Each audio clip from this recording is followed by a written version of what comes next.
Chapter 1, Artificial Mutant Experiment number 757. A hush fell over the observation chamber at Vanguard Research Facility. Dr. Evelyn Harmon glanced up from her data slate as her assistant cleared his throat. "Doctor, we have the test results for Subject 757. Dr. Harmon's eyes narrowed. "What level?" "Level 2. Level 2, she repeated, brow furrowing. So even at full maturity, his telepathy barely scratches the surface, shallow mind reading at best, and his magnetic control tops out at 50 kilos of force?" Her assistant tapped the slate. "That's correct, Doctor, according to our current mutant profiles." Dr. Harmon's jaw tightened. Professor Xavier's powers blended with Magneto's were supposed to yield the ultimate superhuman. "It looks like we've hit a dead end. Cease further gene splicing for this line. Shift all resources to X-24. He remains our strongest weapon." "Understood," her assistant replied. He hesitated. "What about Subject 757? Shall we follow protocol and eliminate him, as with the earlier failures?" Dr. Harmon paused, considering. "Not yet. Despite his limitations, he is still the first successful fusion of Xavier and Magnus's DNA. Enroll him with the other recruits. A properly trained Level 2 mutant could still prove useful." "Very well, Doctor." From behind the thick one-way glass, they watched as the muscular trainer entered the sparring ring. "Subject 757, Dr. Harmon called out through the intercom. "Be decisive and ruthless. Strike for the openings. Don't hesitate." Below, in the sand-filled arena, Lucian knelt on one knee, his dark hair falling into his eyes. The trainer, towering, blade in hand, stepped forward with a low growl. Lucian's heart pounded. He rose, shoulders squared, and activated the faint magnetic field around his fist. This would be the first real test of his potential, and a chance to prove that even a Level 2 mutant could fight beyond his assigned limitations. Lucian shifted his grip on the dagger, using its iron blade to parry and block as he searched for an opening to strike back with his fists. But every time he thought he'd found one, his timing wavered and his blows fell short. He sighed inwardly. And here I am, trying to control magnetism too, with results that pale beside Magneto's. Lucian Qiao Mingji wasn't exactly who, or rather what, he seemed. 3 months ago, this body belonged to experimental subject number 757, an artificially engineered mutant. But thanks to a freak accident in time, Lucian's consciousness was catapulted through the years and into that body. He awoke with 2 powers, the ability to read minds and a fledgling command of magnetism. Unfortunately, both came with crippling limitations. His telepathy only works on targets caught completely off guard, and even then he can probe only their immediate thoughts, never the buried memories. His magnetic manipulation fares no better.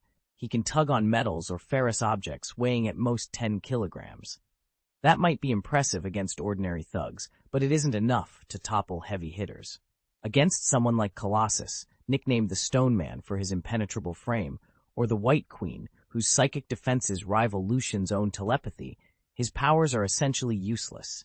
Every battle becomes a desperate scramble to stay on his feet until he can think of something clever and fast. Lucian's only thought was escape. The walls of this hidden laboratory felt like the bars of a prison, and every waking moment he searched for a way out.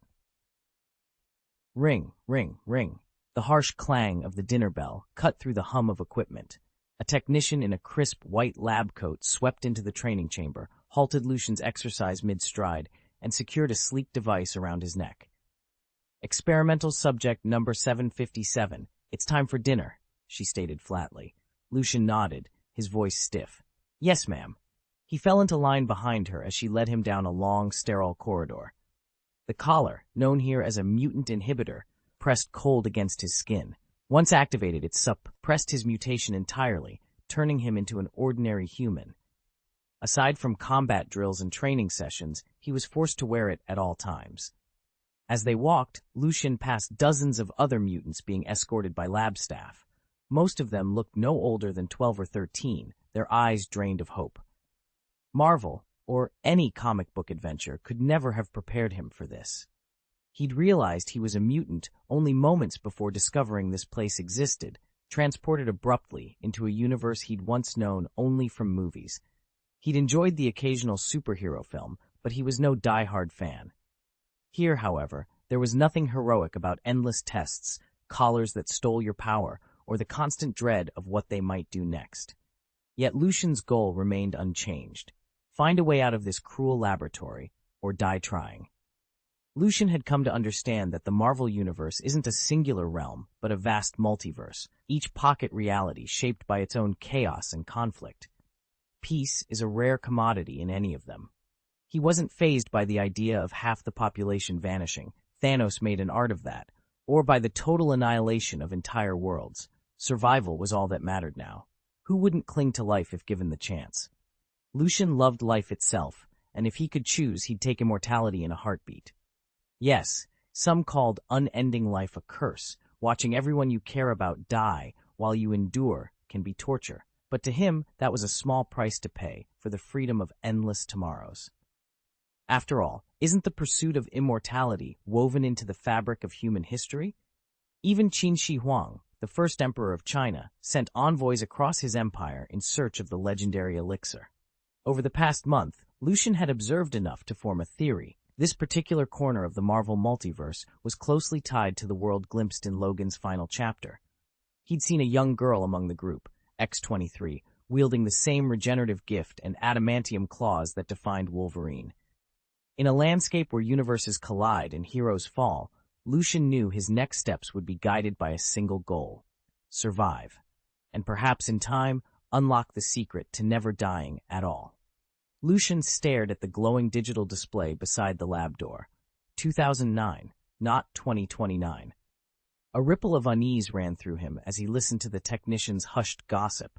This world boasted a playboy named Tony Stark and a hero called Captain America. By Wolverine 3's timeline, the wolf girl Eowyn Petra Lewis shouldn't even exist yet, but there she stood in the corridor ahead, her expression resolute, hardly more than 12 or 13 years old. This wasn't the familiar X-Men universe, nor the Marvel movies' continuity. It was something entirely different. He exhaled, forcing himself to stay calm. The exact year didn't matter so long as events unfolded as they should. The mutant children would break free soon, aided by a kind nurse as promised in Wolverine 3, and in their escape he'd find his own chance to slip away.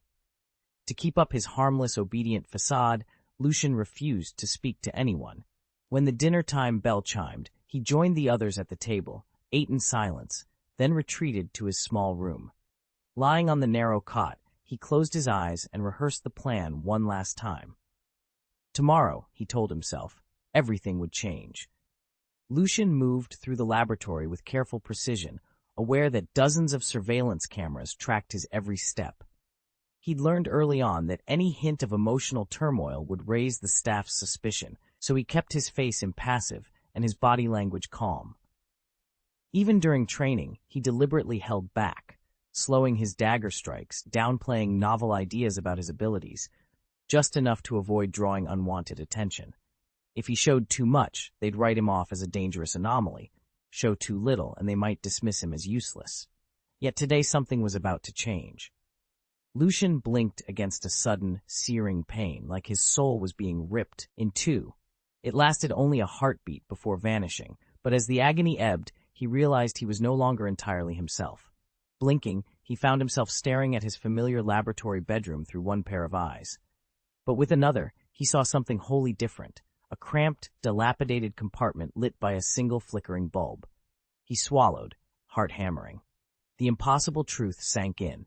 He had two bodies now, each complete and tangible, each responding to his will. It felt as if he'd sprouted a perfect clone, one hidden somewhere else, yet every sensation, sight, sound, even the faint hum of air through vents, merged seamlessly in his mind. He flexed his fingers. Both sets moved as one. He took a careful step forward in the lab. At the same moment, he balanced on the worn wooden floor of that shabby cell. Lucian realized that no matter which reality he focused on, he could control both presences, pivoting his consciousness from the pristine walls of the research facility to the peeling paint and rusted grate of this other place. A cold thrill raced through him. Here, in the heart of the facility, he was under constant watch. But there, in the undersized chamber, he was utterly alone and free. Questions swirled. How had this happened? Could he learn to separate himself entirely? And most urgently, what was that other body? A prison, a hideaway, a bridge to something beyond. Lucian closed his eyes for a moment. breathing deeply. Surveillance cameras might record his motions, but they couldn't read his mind yet. If he mastered this new gift, he could slip through their grasp entirely, vanishing from view while probing every locked door in the complex. He might even learn what those scientists really wanted from him.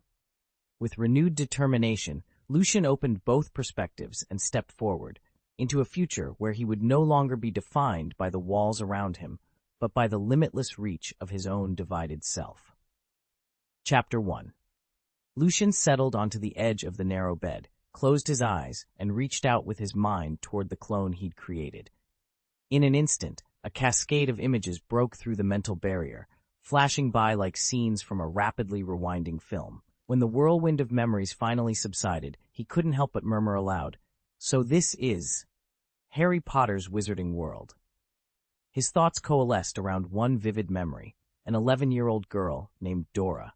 She'd spent her earliest years in a dreary Muggle orphanage, alone and unremarkable, until her latent magical blood showed signs of power. That was when a shadowy wizard from Nocturne Alley had taken an interest in her. But this wizard's kindness was a lie. A secret follower of the dark arts, he adopted Dora not out of charity, but as a living test subject. Under the cover of guardianship, he subjected her to relentless trials, forbidden curses, experimental potions, and cruel enchantments designed to probe the very limits of a wizard's endurance.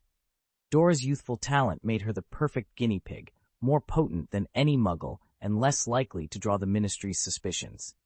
If she ever perished under his ministrations, he could always blame a tragic accident. So Dora grew up in Nocturne Alley's dim back streets, where the flicker of candlelight revealed her bruised spirit. Day after day, she endured the wizard's dark inquiries. What happens if I weave this curse into your blood? Will your magic still respond if I splice in this new ingredient? All the while, he kept meticulous notes, convinced he was on the brink of some great breakthrough. Lucian's mind pulled back from the vision. He opened his eyes and lay still, the harsh reality of Dora's suffering hanging in the air. In this world of wands and whispered incantations, cruelty often hid behind the facade of wonder, and now he understood just how deep that darkness could run. Lucian's spirit had been crushed by years of torment. He dared not defy the dark wizard or risk speaking out for help. Each day felt more wretched than the last, more miserable even than the lot of a house elf. Lucian had clung to a single hope.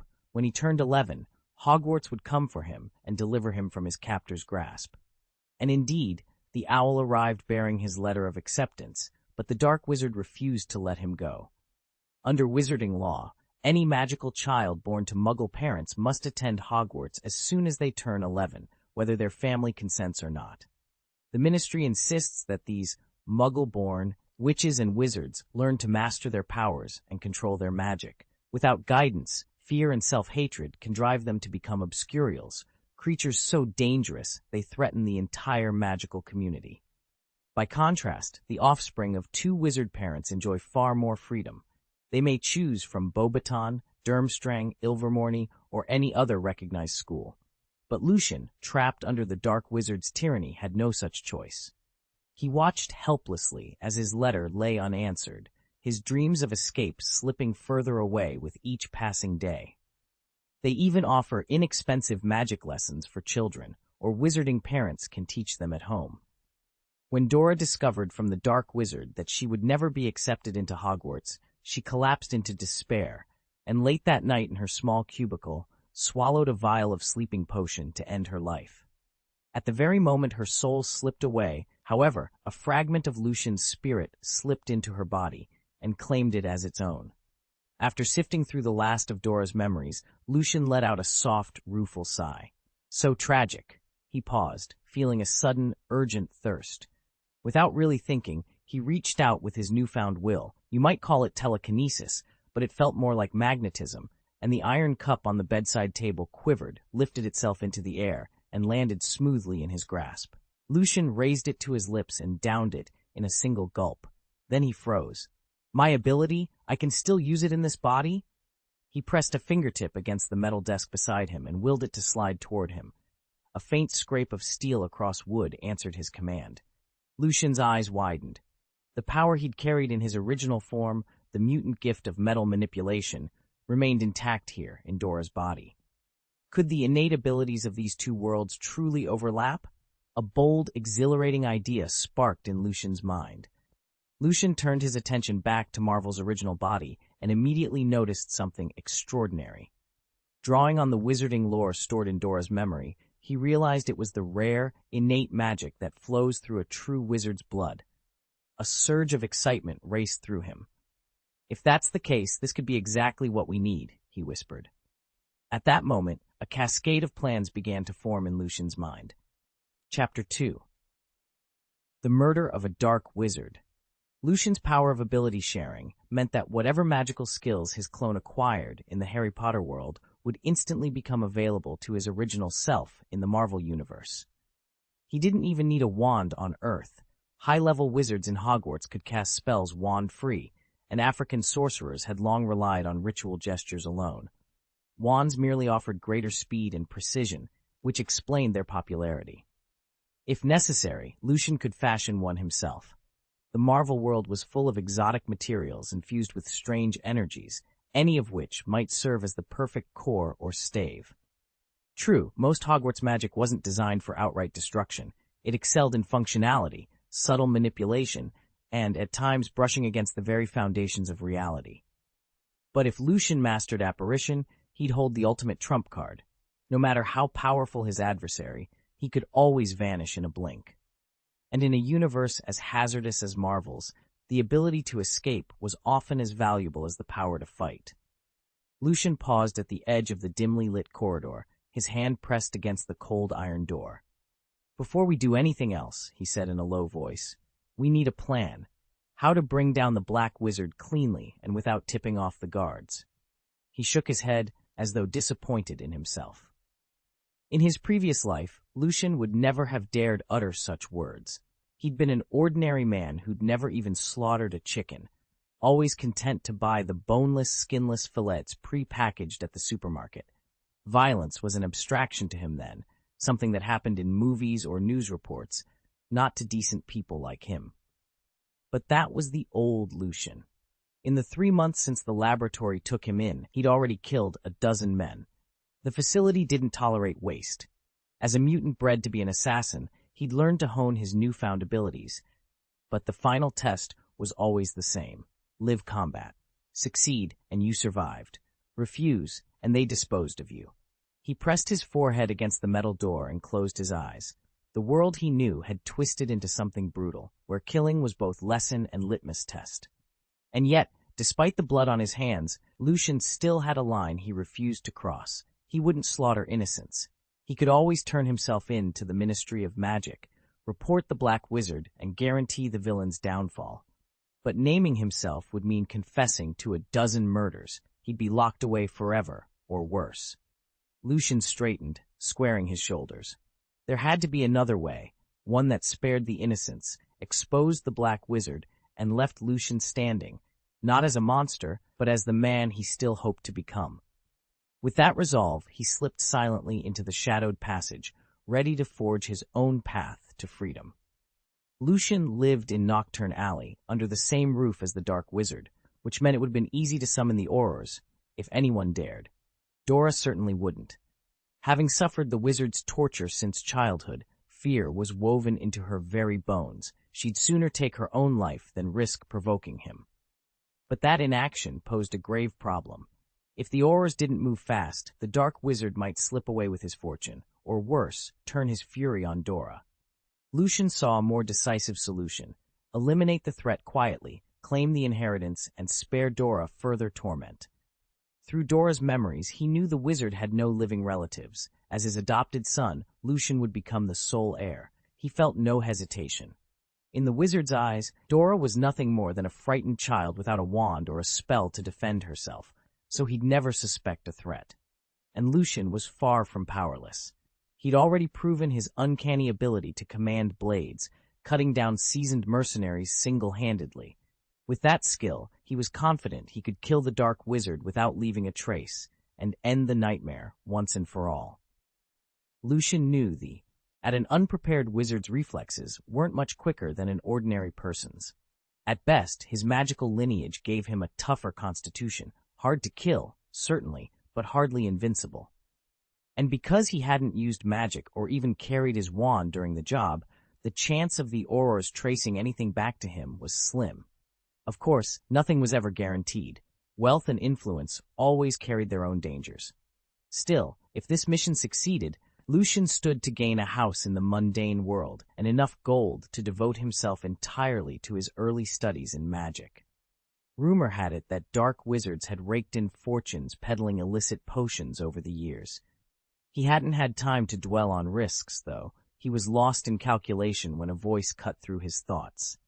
"You're half an hour late today, Lucian. Should I demonstrate my transfiguration skill again? Turn you into a mouse and roast you by the candle?" The door burst open. A bald man in a black robe stood there, his cold gaze sliding over Lucian like a serpent inspecting its prey. "Sorry, Mr. Merton," Lucian gasped, adopting the terrified look he'd often seen Dora wear. He bolted upright and scrambled for his clothes. The bald old wizard narrowed his eyes as he studied Lucian. "Don't worry, Lucian," he said smoothly. "Yes, I persuaded you to turn down your Hogwarts letter, but serve me loyally as you have, and I'll teach you powerful magic. Magic every bit as impressive as what you'd learn at Hogwarts." Lucian gritted his teeth behind a patient nod. He knew only too well that powerful magic in this shop usually meant cleaning charms and cooking spells, but he had no choice but to play along. He stepped out of the tiny room beneath the corridor into the soft glow of early morning. It was just after 6:30 a.m., perfectly timed to his other life at the Marvel, which came alive under cover of night. Controlling 2 bodies, 2 schedules, still felt strange, but at least now he could sleep in one and work in the other, without collisions. Drawing on the routine stored in his memory, Lucian set about his chores. First came breakfast for the old wizard, then a thorough cleaning of the cramped potion shop, sweeping cobwebs from the corners, polishing dusty glass jars, and restocking shelves with bubbling vials. Finally, he took up position by the crooked wooden door, ready to lure in any passing customer. It wasn't hard to guess why legitimate witches and wizards rarely shopped here. Nocturne Alley's potion shops thrived on shady business. Respectable folk preferred the bright storefronts of Diagon Alley whenever they needed an honest brew. But Lucian had a job to do, and no choice but to see it through. Nocturne Alley's clientele is hardly a secret. Most who come looking for potions are dark wizards, or at least those who flout the Ministry's regulations. And though the Ministry of Magic officially condemns such activity, in practice, it turns a blind eye. Wizards throughout Britain know exactly what goes on here, and so does the Ministry. In Lucian's view, that makes perfect sense. Better to confine illicit dealings to one hidden street than leave evildoers to vanish into thin air. If something goes wrong, there's at least a trail to follow. Besides, many of the wizarding world's elite rely on Nocturne Alley's discreet services. Even Lucius Malfoy, one of the highest-ranking names in magical society, drops by from time to time, purchasing banned potions and artifacts for resale at a handsome profit. By 4 o'clock that afternoon, Lucian saw his chance. He swept the shutters closed on the crooked-fronted shop and ordered his assistant to stand guard. "I'm brewing a madness potion," he declared, voice low and steel-edged. "No one enters. No interruptions. If you fail me, I'll make your life a misery worse than death." The old wizard assisting him didn't flinch. Carefully, he retrieved several boxes of rare, iridescent herbs, wolfsbane petals, twilight mushroom spores, and a handful of phoenix tears, laying them on the work table. His eyes, sharp and resentful beneath bushy brows, locked onto Lucian's. Wordlessly, he acknowledged the tyranny of the deadline ahead. This brew could not fail. Lucian ducked his head, trembling as he spoke. Yes, I promise I won't let anyone disturb you again." The old wizard's words weren't a threat so much as a reminder. Earlier that day, Dora had been careless, allowing guests to distract him while he brewed the madness potion. The resulting failure had enraged the wizard. He'd spent the entire night lashing Dora with black magic and nearly killed him. Yet Dora's misstep presented Lucian with a dark opportunity. According to what he'd learned from Dora's memories, the madness potion was a masterpiece of high-level alchemy. A single dose would shatter a person's mind, plunging them into irreversible insanity, making it priceless on the black market. But its creation was perilous. The potion's delicate balance of reagents left little margin for error. One wrong move could trigger a catastrophic explosion, maiming, or even killing the brewer. In fact, every year, at least a handful of wizards met their end while attempting such advanced elixirs. As Lucian lingered at the edge of the workshop's flickering lantern light, he realized that if he played his cards right, this danger could be turned against the old wizard himself. The question was whether he had the courage to act on it. High-level potions in the wizarding world always command sky-high prices, not only because the ingredients are rare, but because so few wizards can brew them properly. When Lucian spotted Master Aldor slipping into the backyard's potion hut, he quietly shut the shop door behind him, crept over to the small window beside the hut, and peered inside. On a wooden work table stood Master Aldor's collection of ingredients: Arioth root, poisonous tentacles, crushed lacewings, and the prized gallbladder of a two-headed snake. One by one, the old wizard prepared each component, grinding, slicing, and measuring with expert precision before dropping them into the simmering cauldron. Lucian had never learned spellwork from Master Aldor himself. Instead, the old wizard had spent countless afternoons teaching him herbal lore and the theory behind every potion process, so Lucian could run the shop without fumbling the basics. From those lessons, Lucian knew the trickiest moment in brewing came when the ingredients were finally in the cauldron. That was when the brewer had to pour all their concentration into casting the right incantation, while at the same time channeling pure magical energy into the brew to bind each element together. It was a delicate balancing act. One misstep, a wavering wand, a split-second lapse of focus, and the potion could go rotten or worse. No wonder Master Aldor's potions cost a fortune, and no wonder only a handful of wizards dared to attempt them. Explode for me. After an hour of tense waiting, the old wizard's potion finally reached its critical boil. That was Lucian's cue. Concentrating every ounce of his power, he sent a shockwave through the cluttered workbench.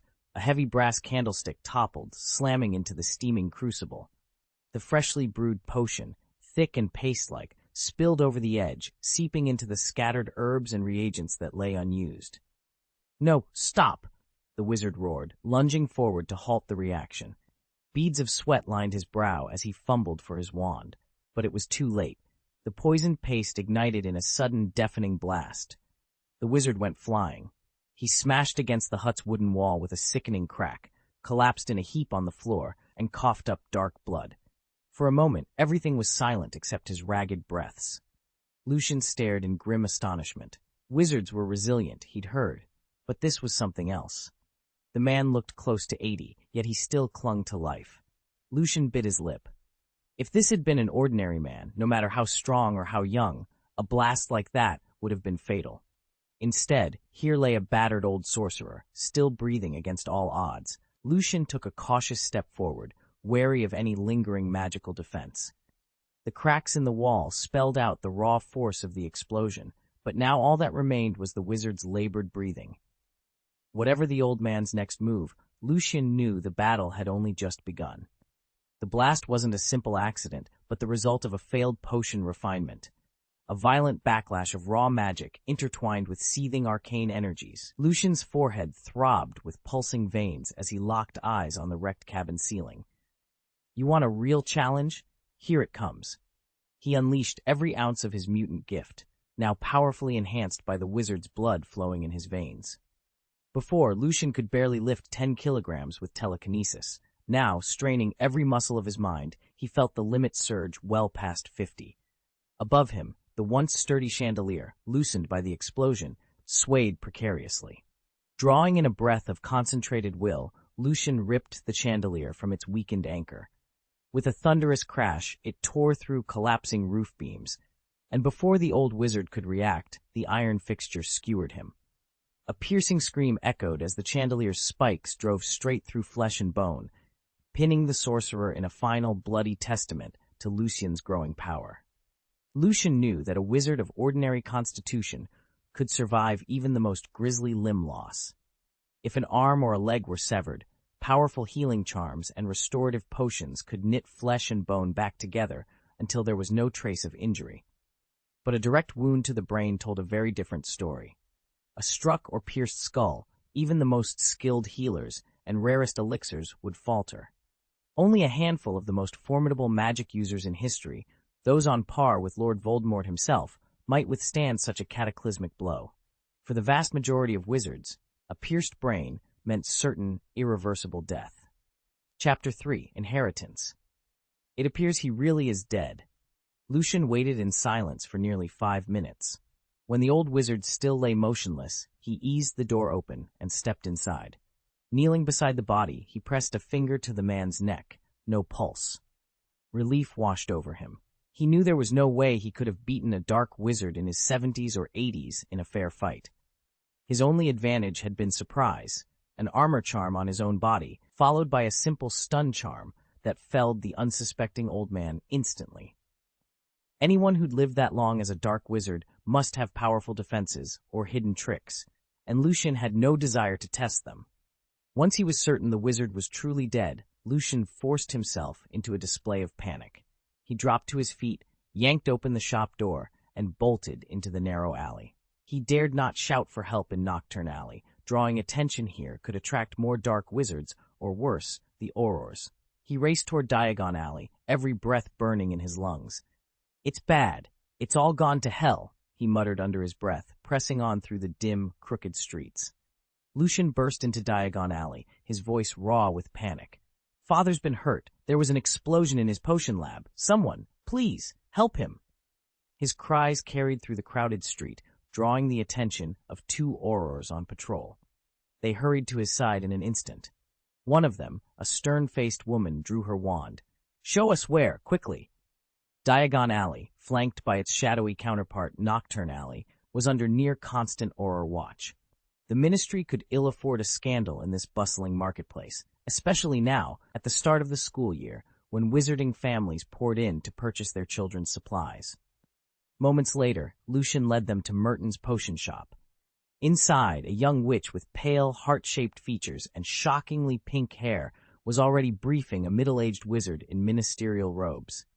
He stood with his back to Lucian, Director Rufus Scrimger himself. Director Scrimger turned as they entered. The apprentice hurried forward, her tone clipped but steady. "Director, we've examined the damage. There were no unusual magical signatures on the spare wand, and nothing appears to have been stolen. Homicide can be ruled out. Everything points to a tragic accident during potion preparation." Lucian's legs threatened to give way. "So, you're saying Father isn't?" "He's in critical condition," the apprentice said softly. "We're doing everything we can to stabilize him. If the explosion hadn't happened..." The director laid a reassuring hand on her shoulder. "You acted swiftly. That's what matters." Turning to Lucian, he lowered his voice. "Son, you can't go in there. Aurors will secure the scene while healers attend to your father. Come with me. There's nothing more you can do right now." Lucian swallowed hard, his chest tightening as he followed Scrimger out of the shop. All he could think was that somehow he had to believe his father would pull through. Director Rufus Scrimger leaned back in his chair, nodding with approval as he listened. "Your analysis is impressively thorough, Tonks. It seems Mad Eye has been an excellent mentor this year. Keep studying under him, and in 2 years you'll be a fully qualified Auror." Nymphadora Tonks lifted her chin with a touch of pride. Despite his colorful temperament, Mr. Moody is an honor to learn from. Although Alastor Mad-Eye Moody had long since retired, his reputation as one of the Ministry's most formidable Aurors was undiminished. Over half the dark wizards sitting in Azkaban had, at one time or another, been sent there on his behalf. Tonks's classmates could only envy her. Few had the privilege of Moody's guidance during their training. Just then, Lucian, who had been lingering near the doorway, stiffened. He had been eavesdropping, but now he dared to meet Scrimger's steady gaze. Scrimger, the director of the Auror office, was the same Rufus Scrimger who one day replaced Cornelius Fudge as Minister of Magic. And Tonks, she was the metamorphmagus prodigy, Nymphadora Tonks. Lucian closed his eyes for a moment, summoning memories from his previous life. Piece by piece, the puzzle fell into place. He was in the company of 2 of the wizarding world's most influential figures, and his heart raced at the possibilities that lay ahead. Since Rufus Scrimgeour had succeeded Cornelius Fudge as Minister of Magic, he'd taken an uncompromising stand against Voldemort and the Death Eaters. His fierce resistance ultimately cost him his life. Voldemort killed him mercilessly.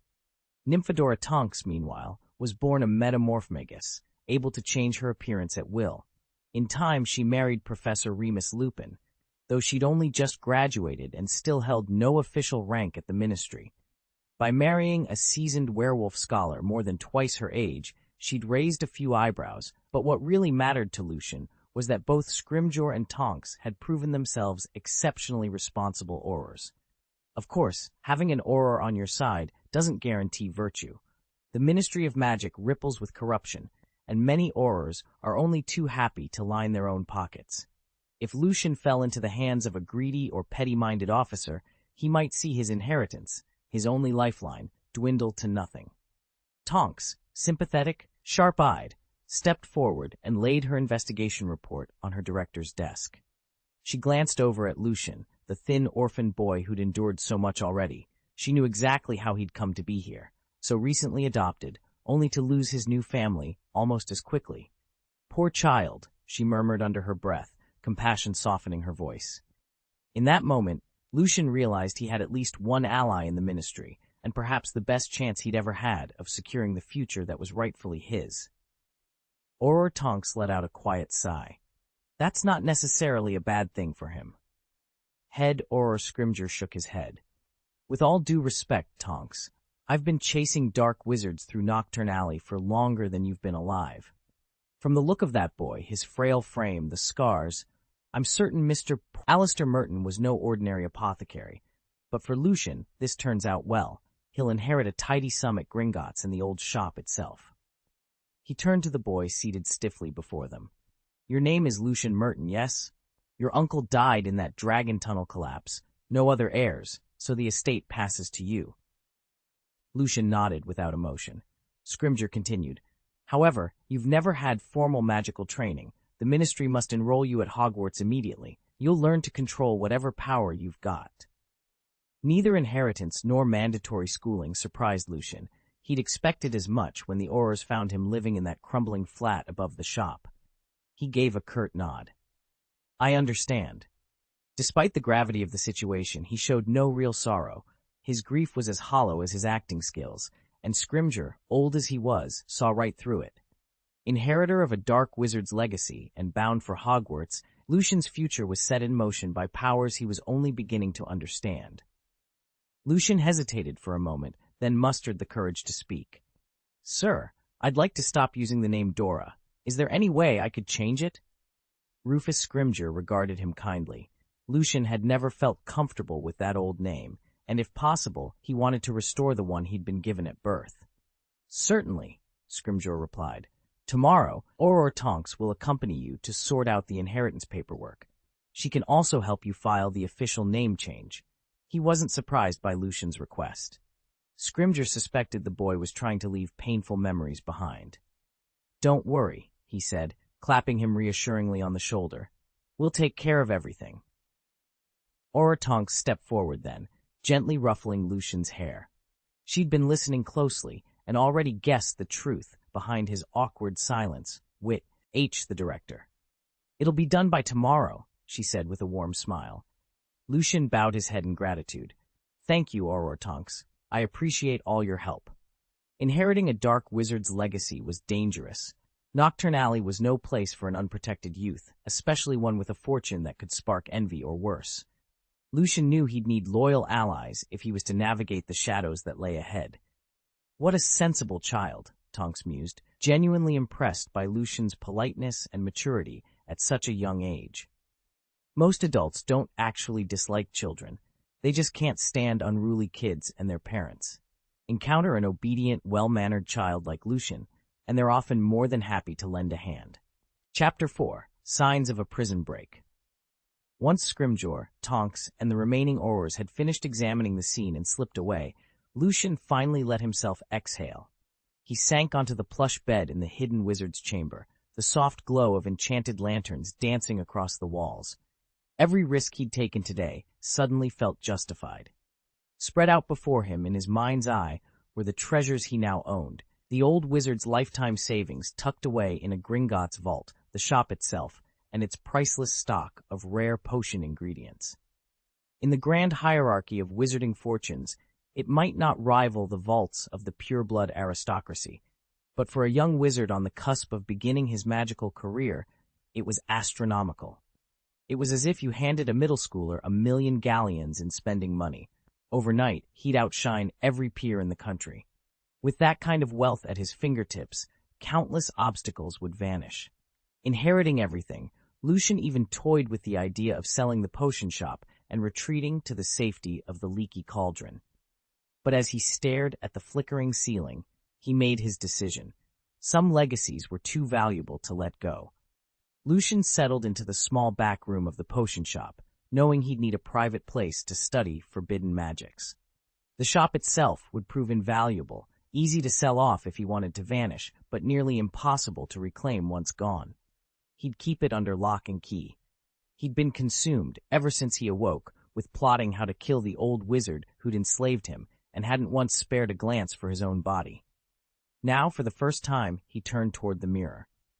Golden hair framed a striking face, vivid blue eyes, a high-bridged nose, finely sculpted features. Yet starvation and torture had robbed him of muscle and flesh. He looked thin enough for the wind to carry him off. No matter, good food and rest would soon set that right. At least his true self, his spirit, remained as strong as ever. To test his recovered strength, Lucian bent his knees and sprang straight up. His palms slapped the ceiling more than 3 meters above the floor, with no more effort than a casual leap. He felt it in his bones. This wasn't magecraft at work, but the raw power of his reborn body. Soon, he told himself, he'd be ready to finish what he'd come here to do. Lucian flexed his newly melded muscles, marveling at how different his body felt. A wizard's physiology does grant greater resilience and faster healing than an ordinary person's, but in pure strength, unless you're born with a rare bloodline like Hagrid, you're still on par with any muggle. Lucian, however, was anything but ordinary. His unique condition came from merging two very different sources of power. On the one hand, he possessed mutant abilities drawn from the Marvel world. On the other, he'd inherited raw physical strength from 2 host bodies. Technically, his current might was the sum of 11-year-old Dora's physique and the adult form of the 18-year-old artificial mutant designated number 757. Number 757 might not have had the feral talents of Beast or Wolverine, but he was built like a man in his prime. Over the past 3 months, Lucian had pushed himself mercilessly, refining his mutant gifts in the Marvel realm while drilling endurance, agility, and close-quarters combat back in the Muggle world. The result, a level of fitness and fighting capability beyond any normal 18-year-olds. To break it down roughly, Dora's frame could deliver about 50 kilograms of force per punch, while 757's adult body packed 200 kilograms. Combined, Lucian could now unleash a single blow equivalent to 250 kilograms of force, more than enough to leave a lasting impression on anything or anyone unlucky enough to stand in his way. Lucian stared at the stat window. 757. An extra 50 kilograms might not sound like much, but for Dora's body, so slight at only 50 kilos, a 200-kilogram boost in strength was enormous. He tested it with a casual jump and sailed 3 meters through the air. His reflexes felt as quick and precise as a cat's. Even among these magically gifted youngsters, he was now a cut above the rest. Satisfied that the body was functioning properly, Lucian slipped on a pair of soft slippers and began searching the old wizard's bedroom. If he was lucky, he'd uncover some forbidden grimoire or private notes on dark magic, knowledge he could devour before his rivals even realized what was happening. He rifled through piles of parchments and unlocked cabinets, but his hopes dwindled with every mundane title he pulled out. Basic spellcraft manuals, potion recipes anyone could buy at Diagon Alley, and half-finished scrolls outlining standard wards. Nocturne Alley shops were inspected monthly. There was no way the wizard would risk stashing contraband under his own roof. With nothing off the beaten path to show for his efforts, Lucian sighed and abandoned the search. He washed up quickly, then collapsed onto the old wizard's lavish 4-poster bed. The mattress dipped luxuriously under him, and sleep came almost instantly.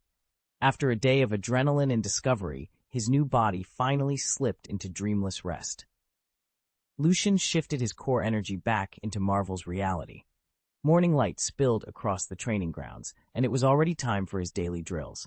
He flexed his fingers and muttered to himself, "I really need to hurry and pick up some practical magic while I'm at it." After a grueling session, he sat down for lunch, face impassive, but his eyes kept drifting toward the cluster of young mutants gathered along the far wall. Earlier, passing through the corridor, he'd witnessed a tense scene. A sympathetic nurse had been harshly reprimanded by the facility's supervisor.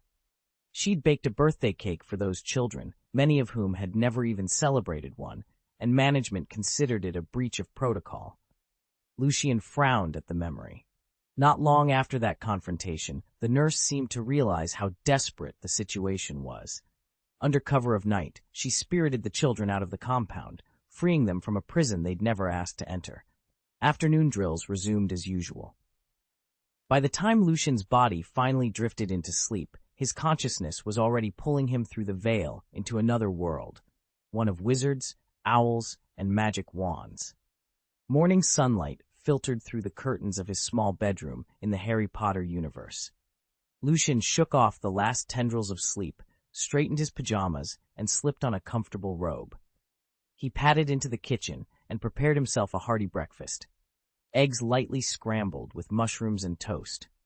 Just as he sat down, a soft flap at the window announced his daily paper, the Daily Prophet, delivered by a vigilant barn owl. He smiled as he unfolded the parchment, ready to catch up on wizarding news. Lucian poked at his breakfast while scanning the Daily Prophet. The old wizard had subscribed to him. The experimental base's meals were packed with nutrients, but frankly, they tasted like cardboard. Back when the dark wizard still ruled, even Dora could barely choke down enough to fill her stomach, let alone savor the flavor. An announcement on the next page caught his eye. Mr. Gilderoy Lockhart, internationally renowned wizard and author, recipient of the Order of Merlin, 3rd class, honorary member of the Alliance Against the Dark Arts, and 5-time winner of Wizarding Weekly's Most Charming Smile Award, will be signing copies of his autobiography, Magical Me, at Flourish and Blots on August 21st from 12:30 to 16:30. Lucian paused on the photo of Lockhart in his forget-me-not blue robes and let out a wistful sigh. "If only I'd arrived a year sooner," he murmured. "I could still be in Audio-Technica's year, maybe even the same house and dormitory." He reminded himself that this wasn't 1991 at all, but the second year of the One Potter era at Hogwarts. Lucian would be enrolling 1 year after Harry Potter. Lucian smoothed the folds of his robe, watching first-year students dart across the courtyard in a whirl of laughter and chatter. In his previous life, he'd been a devoted Harry Potter fan, so it was only natural that he felt a special fondness for these young witches and wizards. He couldn't help but imagine them all, him included, learning magic together under the same roof, hatching adventures just like the pages he'd once turned. Logically, there was no reason to keep his distance from such spirited company. True, those three could be incorrigible pranksters, but with Professor Dumbledore at Hogwarts, serious danger was all but impossible. Any situation that looked risky was, Lucian was certain, carefully managed by the headmaster's unseen hand. And if the need arose, entertaining those mischievous first years would be the perfect way to lower Dumbledore's guard, guaranteeing Lucian a few extra, unchallenged visits to the restricted section of the library. Chapter 5. The Grand Ministry of Magic. Who cares if I'm in the younger year? Learning magic is what really counts. Lucian folded down his newspaper and munched on his breakfast, eyes drifting to the clock on the wall. The sorting ceremony was just around the corner, and he couldn't help wondering where the hat would place him. Gryffindor, surely. After all, Gryffindor prized courage, and Lucian considered himself nothing if not brave. Just yesterday, he'd slipped into this clone's body and set in motion the final steps of his plan to eliminate a powerful old wizard. Courage, or perhaps sheer audacity, would see him through. The pub door swung open with a familiar jingle. Nymphadora Tonks, the energetic young auror he'd met yesterday, bounded inside. "Good morning, Tonks," Lucian greeted, setting aside the half-finished omelet he'd been picking at. Morning yourself, she replied, sliding onto the bench opposite him.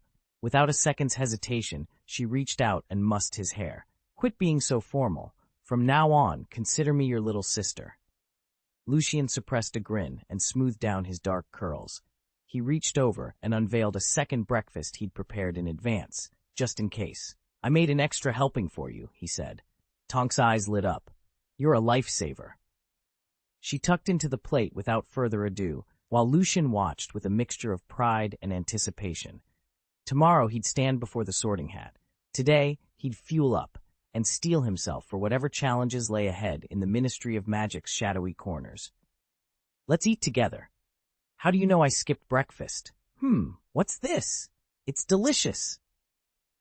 Tonks took a bite of the rolled omelet Lucian had laid out before her, and her eyes immediately brightened.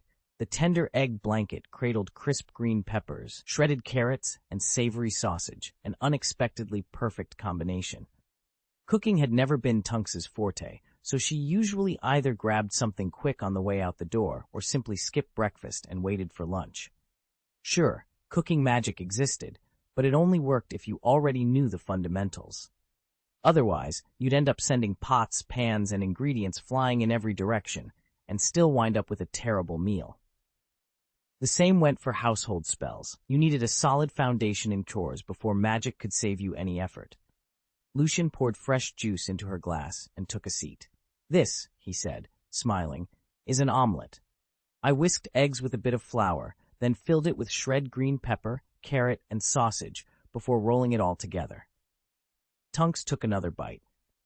You've outdone yourself, Lucian. I never knew breakfast could taste this good. Lucian wasn't sure if Tonks had eaten yet, but he figured there was no harm in preparing breakfast anyway. Better to score a few bonus points regardless. He laid out the plates just as she wandered into the common room. When Tonks took her first bite, her eyes lit up. I didn't expect you to be such a talented cook, she said, giving him an enthusiastic thumbs up. You'd make a perfect Hufflepuff at the sorting ceremony. Lucian froze for a moment. You don't actually think I'll end up in Hufflepuff, do you? She just shrugged, still smiling, and Lucian shook his head. He wouldn't complain if he landed in Hufflepuff. He secretly preferred Gryffindor, but he knew each house had its own strengths and weaknesses. Hufflepuffs were famed for their loyalty, honesty, and willingness to work hard. Many graduates went into the catering business, probably because their dormitory lay right above the kitchens. Frankly, aside from having a strong work ethic, Lucian felt he didn't share those qualities, so a Hufflepuff sorting seemed unlikely. After breakfast, Tonks guided Lucian through the various steps needed to claim his inheritance. Their first stop was the famed Ministry of Magic.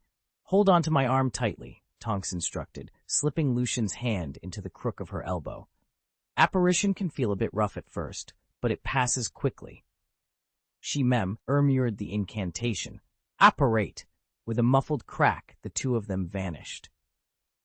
Since Nocturne Alley lay just a short distance from the ministry, Tonks had decided they could apparate directly, saving the trouble of using flue powder.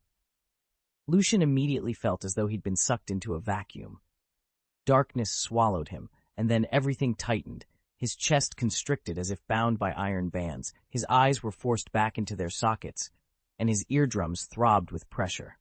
It was brief, but excruciating, a sensation of being crushed from every side. Before Lucian could panic, bright light reappeared, and the pressure released. They stood now in the muted hustle of a ministry hallway, the echoes of other witches and wizards drifting around them. The discomfort was gone almost as soon as it had begun, leaving only a faint ringing in Lucian's ears and the thrill of having mastered apparition for the first time. It might feel a bit awkward at first, but you'll get used to it, Tonks said with a mischievous chuckle. Come on, I'll take you to register. She gave Lucian's hand a friendly tug and led him toward the reception desk at the heart of the great hall. He paused, eyes wide. This place is breathtaking. Lucian let out a slow breath as he took in the scene around him. Underfoot, the dark wooden floor gleamed like polished obsidian. Above, the high ceiling arched in rich peacock blue, its surface inlaid with shifting golden runes that glimmered and danced like constellations on a living tapestry. Along both walls, gilded fireplaces stood like silent sentinels, portal for robed witches and wizards in costumes of every shade, who stepped through the flames as easily as through ordinary doorways. In the very center of the hall was an elaborate fountain. Crystal-clear water cascaded over 5 statues, a dignified wizard lifting his wand, a graceful witch poised in mid-spell, and surrounding them a centaur, a goblin, and a house elf, each frozen in a stance of awe and devotion. Their gazes were fixed reverently on the spellcasters, hinting at stories Lucian had yet to uncover. He shook off his wonder and followed Tonks up to the desk. Registration came first, and there would be plenty of time later to unravel the secrets of that enchanted fountain. 5 statues towered before Lucian, each 2 to 3 times the height of an ordinary person, and crafted entirely of pure gold. Wizards from the Daily Prophet were crowded around the fountain at their feet, loudly hawking the news. "Extra, extra! Get your copy of the Daily Prophet!" they shouted. Exactly at noon, after 4 exhausting hours, Lucian finally signed the last parchment and completed every form required to inherit his family's estate. Nymphadora Tonks led him away from the ministry's vast marble courtyard and back toward her little shop. "All show and no substance," Lucian muttered once they were clear of the bustle. No wonder Voldemort tore the place apart so easily. He eyed the ministry with a mixture of awe and irritation. From the outside, it looked magnificent. Inside, he'd found bureaucracy at its worst, corrupt, sluggish, and wholly inefficient. Without Tonks's help, he doubted he'd ever have seen the last of that paperwork.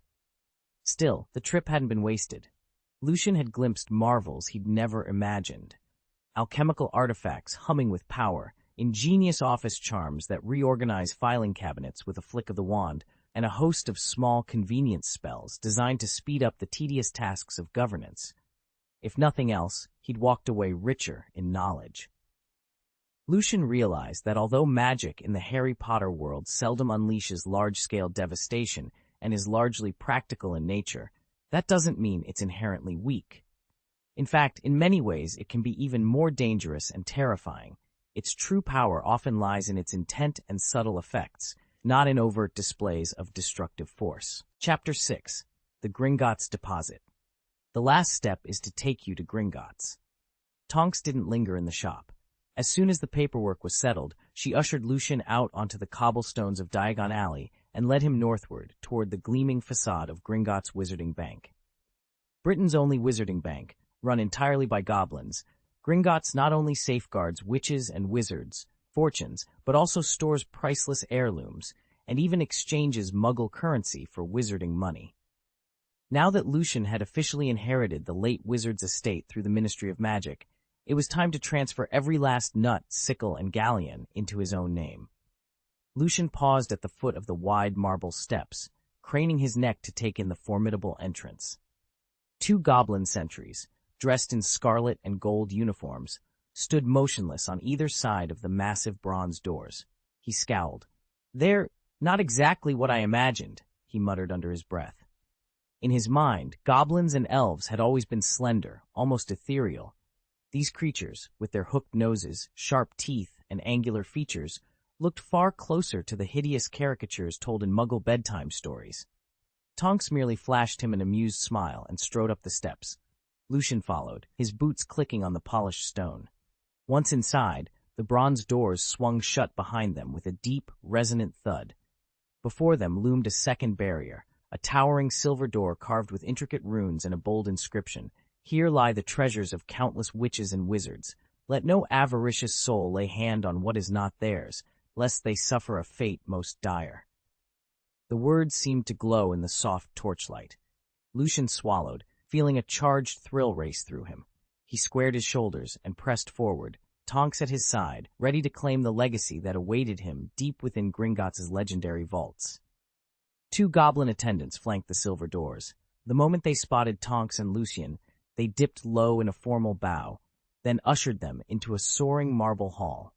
Nearly 100 goblins, lean, pale, and impossibly efficient, hustled among rows of desks piled high with parchment, coins, and mysterious magical devices. Tonks led Lucian to a solitary clerk seated at the far side of the hall. Lucian laid out the freshly stamped Ministry of Magic documents, inheritance transfers, titles of vault ownership, and the all-important Underground Vault Adjustment Certificate. The goblin's dark fingers darted across each seal and signature with lightning speed. Within seconds, he set down his quill and peered up at Lucian. Vault key number 352, he announced crisply, sliding a small brass key across the desk. Keep it secure. Would you like to access your vault today? Lucian slipped the key into his coat pocket. Not right now, he replied. Could you tell me the current balance instead? Certainly. The goblin opened a heavy ledger, flipped past dozens of entries, and consulted a scroll beneath a silver weight. Vault 352 contains 13,200 gold galleons. Lucian bowed his head in thanks. He also recalled the additional 500 galleons the late wizard had left behind in the shop, more than enough to cover his immediate needs. With their business complete, he and Tonks turned and made their way back toward the marble corridor, secure in the knowledge that his fortune lay safely under goblin guard. Lucian tapped the counter thoughtfully. Who would have guessed potions could be so profitable? Right now, I'm only pulling in 100 galleons a month. Even after I go full-time, I won't see more than 140. Tonks, leaning against a nearby shelf, let out an envious sigh. With my salary, I'd need at least 10 years, probably closer to 20 or 30, once you factor in rent and living expenses, to save that much. Lucian's frown melted away at her words. He'd been sure the old wizard behind the shop had stashed away a small fortune, at least 100,000 gold galleons. Learning there were only just over 10,000 left in the vault had been a letdown. But when he really thought about it, it made perfect sense. Buying and outfitting a potion shop had been a massive upfront cost, and the research into high-level brews ate through ingredients like water. In that light, maintaining a 10,000 galleon cushion felt quite reasonable. Lucian glanced at the final tally and compared it to what he knew of Tonks's salary. Over 10,000 galleons was a staggering sum, enough to live off comfortably for years. He reminded himself how the wizarding world's currency broke down. Gold galleons, silver sickles, and copper nuts. 1 galleon equaled 17 sickles, and 1 sickle equaled 29 nuts. According to Dora's memory, a copy of the Daily Prophet cost only 5 nuts, an ordinary meal 2 or 3 sickles, and even the finest wand rarely set its buyer back more than 10 galleons. Lucian, Tonks said with a grin as they stepped out of Gringotts, Hogwarts should resend your acceptance letter tomorrow morning. Study hard. You'll make plenty of friends there. I'm off now, but I'll see you soon. She gave his hair a playful tussle. Lucian felt a surge of gratitude and something else, a real warmth in his chest. He took a steadying breath. Miss Tonks, I couldn't have arranged this inheritance without your help. Please let me treat you to lunch. It's the least I can do to thank you. You're not going to turn me down, are you? Lucian asked, gazing earnestly at Tonks. She hesitated. She'd planned to return to the Ministry of Magic today, but the memory of this morning's breakfast and the look in Lucian's eyes made her pause. Finally, she smiled. All right, I won't refuse. I'll come with you. Lucian let out a relieved breath. Perfect. It's about time we got something solid to eat anyway. Then we can head back to the ministry. Tonks nodded. They made their way into Lucian's shop, a snug little stall tucked deep in Nocturne Alley. The moment they stepped inside, the rich scent of roasted meats and fresh bread greeted them. A pair of house elves quickly set steaming plates before them, thick cuts of spiced pork, warm rolls still soft to the touch, and mugs of sweet, frothy butterbeer. As they ate, Lucian's mind was already planning ahead. Having Tonks, a skilled auror, in his shop would send a clear message to the dark wizard skulking in the alley. He wasn't alone. More importantly, he hoped to deepen their friendship. If she agreed to visit regularly, he could ask her to teach him a few extra spells before he left for Hogwarts. Escaping the ministry's experimental wing had been only the first hurdle. Staying free from any pursuers would require every bit of magical knowledge he could gather. Tonks noticed the resolve in his eyes and nodded again. Very well, Lucian. I'll stop by twice a week. We'll work on protective charms first. Relief and excitement flooded Lucian's face. Over second helpings of grilled sausages and butterbeer, they sketched out their training schedule. With each new spell he learned, Lucian felt one step closer to safety and one step closer to turning the tide against the forces hunting him. Lucian knew his chance to escape the experimental base wouldn't last forever. Fortunately, his cooking skills were solid, thanks in no small part to Dora, the old wizard's devoted slave who'd spent years honing her culinary talents. In his previous life, Lucian had been an avid foodie, and though he wasn't a professional chef, friends always praised his dishes. With Dora's expert guidance and his own flair, he felt confident he could whip up meals that would keep Tonks coming back for more.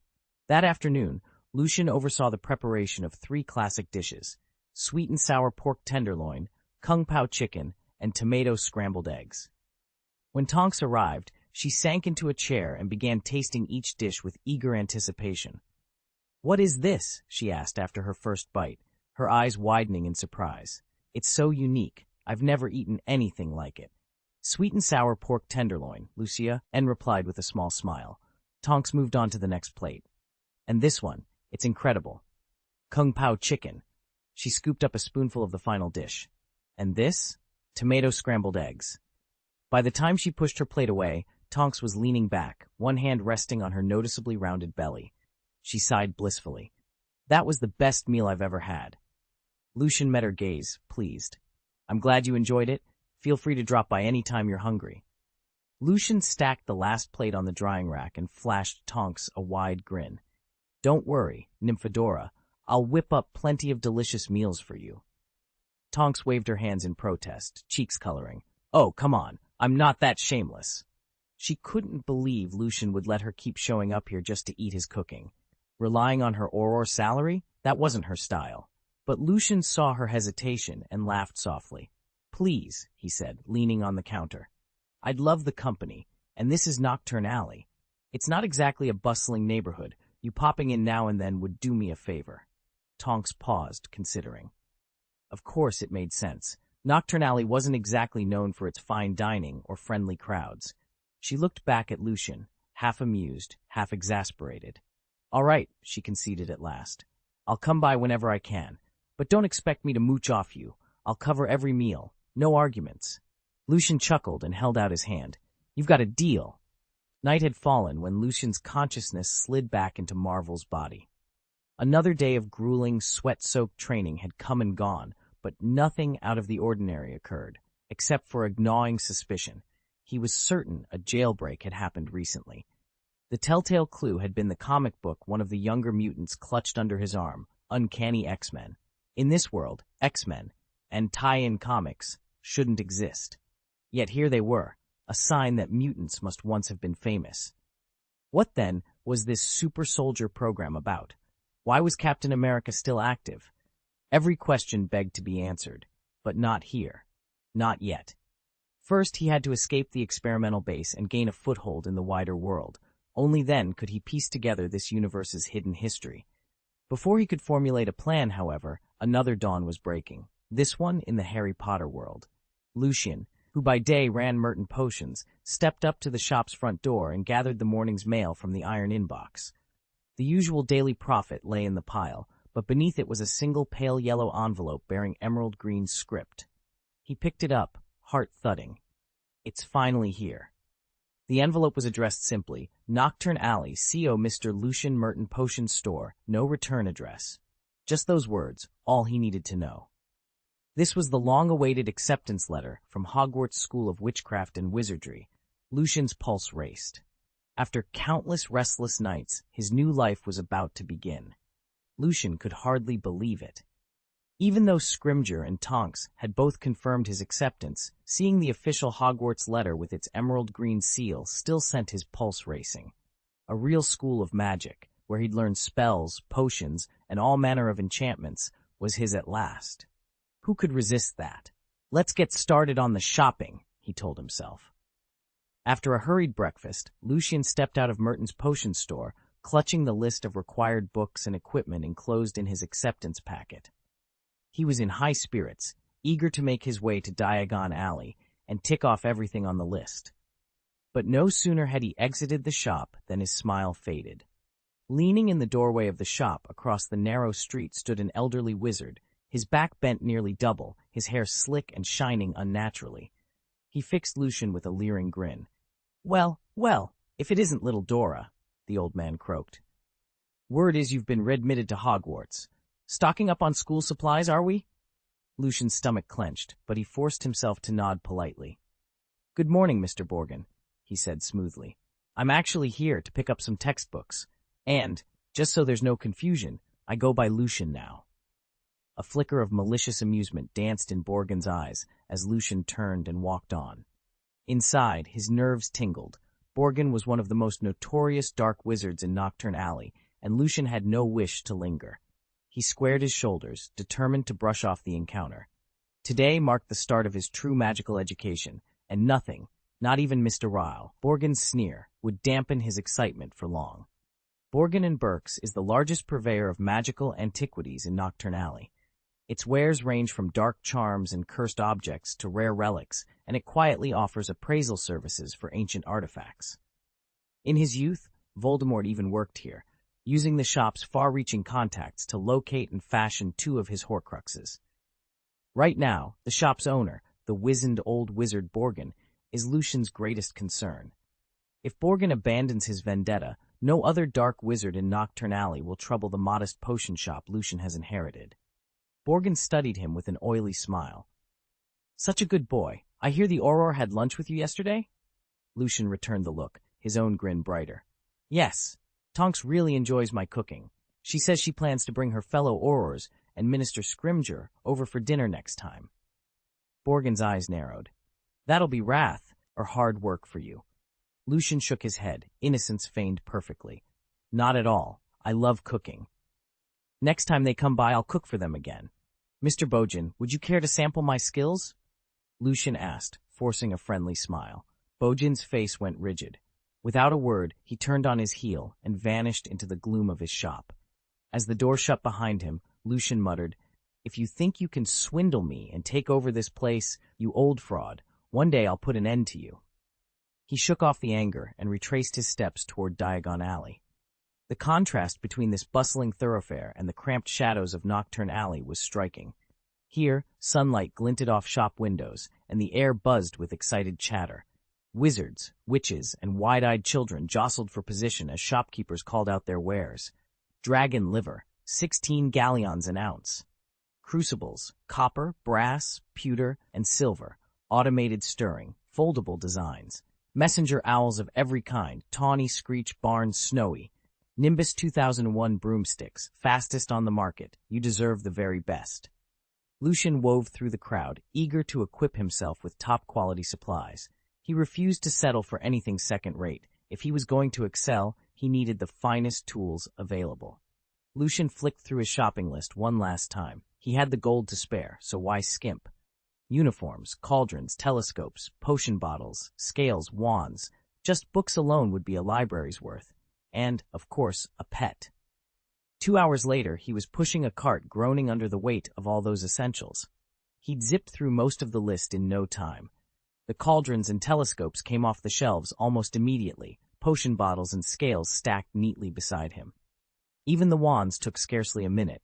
He tested half a dozen before settling on the one that hummed with energy in his hand. The only real holdup had been the uniform fittings. The tailor's tape measure hadn't been as swift. As he wheeled past a tidy storefront, a hand-painted sign caught his eye. Owl Emporium. Lucian paused, gave his list a thoughtful glance, then steered his cart through the arched doorway. The shop brimmed with all manner of magical creatures, purr-blighted cats, skittish toads, even a pair of squawking ravens, but his mind was set on owls. These weren't ordinary birds. Wizarding World owls boasted uncanny intelligence and innate homing magic. Once given a letter, they'd find its recipient anywhere, unless, of course, that person were shielded by protective wards. Lucian smiled. An owl would be perfect. He maneuvered his cart toward the display of cages, ready to choose his new companion. Lucian had done his homework. This wasn't going to be a cuddly companion. You needed something practical. The owl he had in mind could not only deliver letters, but haul parcels weighing between 10 and 20 kilograms with ease. He didn't have time to fuss over a pet. If he was going to spend his money, it had to earn its keep. He pushed open the door of Ella's Owl Emporium, and a neatly dressed clerk looked up from behind the counter. "Welcome, sir. What kind of owl are you searching for today?" Lucian's gaze swept the room, briefly pausing on several well-trained messenger owls. Then, almost instinctively, he pointed at a cage in the back corner. That one. The clerk's eyes followed Lucian's finger and widened. Are you sure you want that particular owl? Absolutely, Lucian replied, voice steady.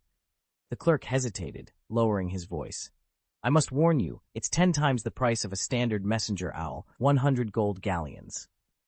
Lucian nodded, unfazed.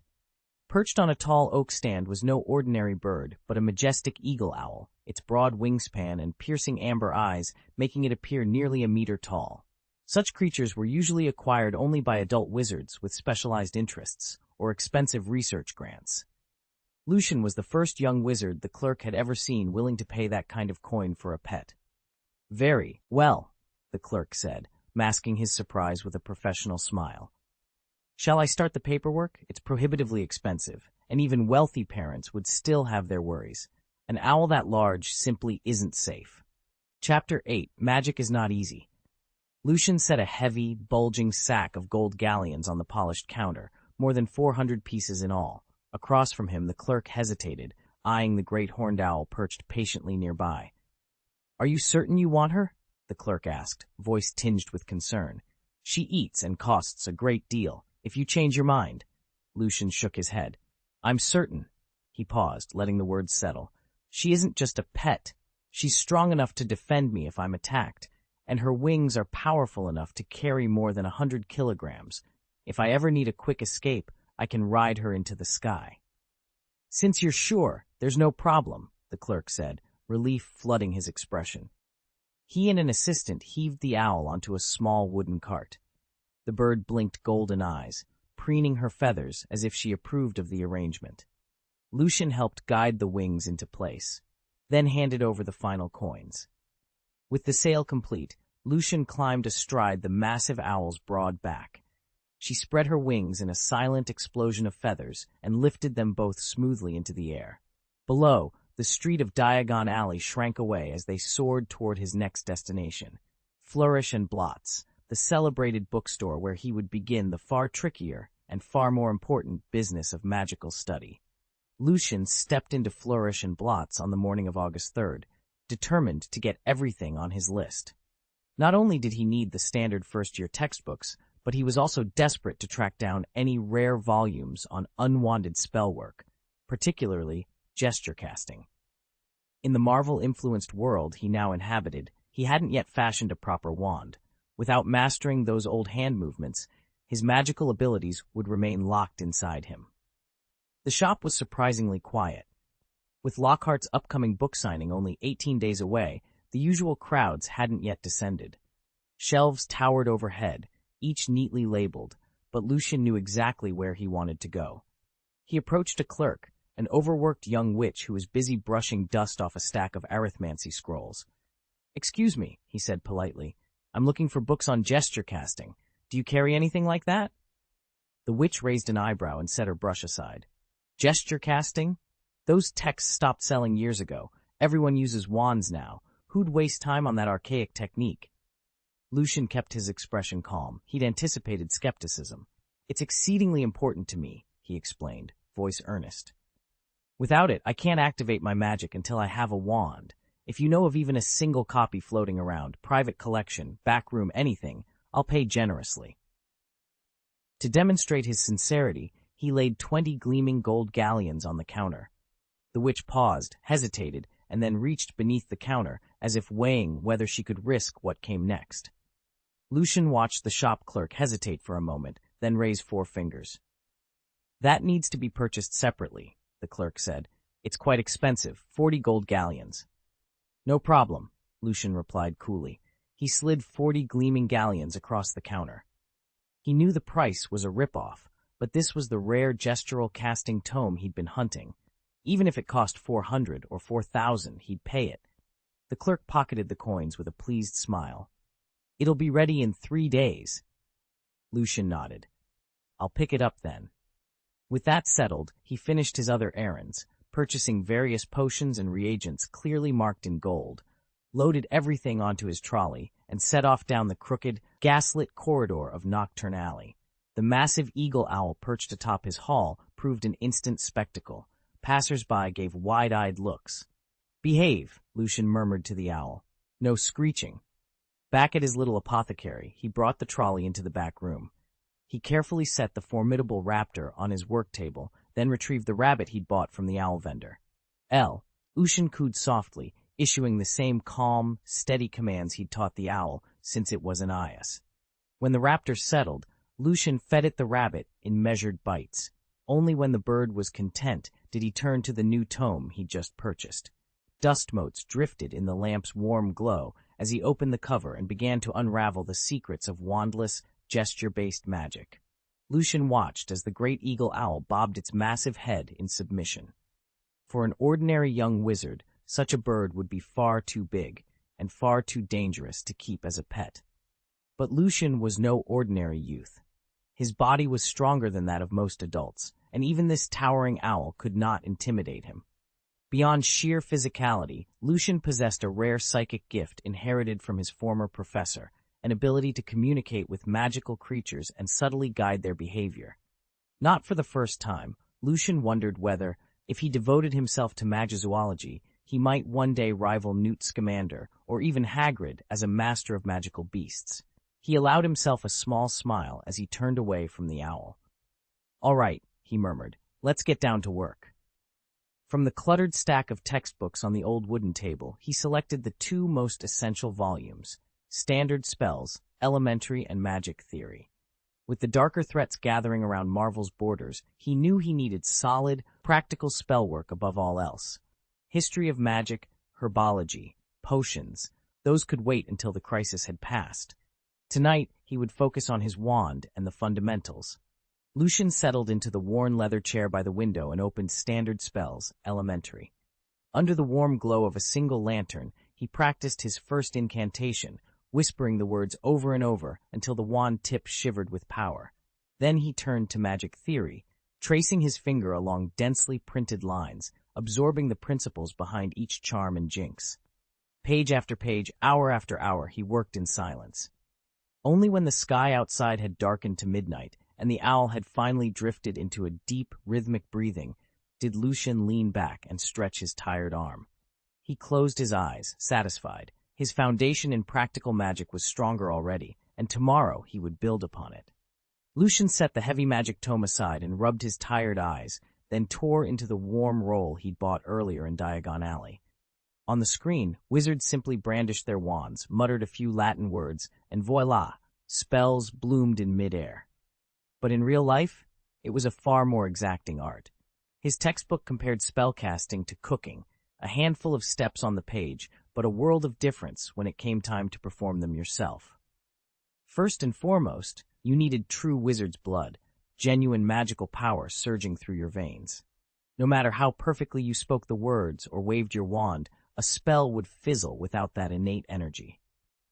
Second came the incantation itself. Every spell demanded precise pronunciation, pace, and intention. Say the wrong syllable, rush your cadence, or fail to channel the right emotion, and the magic would either weaken to a whisper or vanish entirely, sometimes even backfiring in unpredictable ways. Finally, there was the wand work, the exact angles, the fluid flicks, the subtle rotations of the wrist. A misaligned movement could send a charm skittering off course. Lucian sighed into his bread, realizing why the movies made it all look so effortless.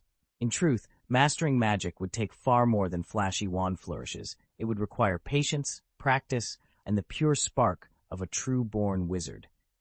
Lucian munched on a hunk of fresh bread as he studied the chapter titled Standard Spells, Elementary. The text made one thing clear. Spells aren't cast with random flicks of the wrist. Every charm and hex follows a precise wand trajectory. At this level, these are just the basics, essential for first-year students, but hardly impressive.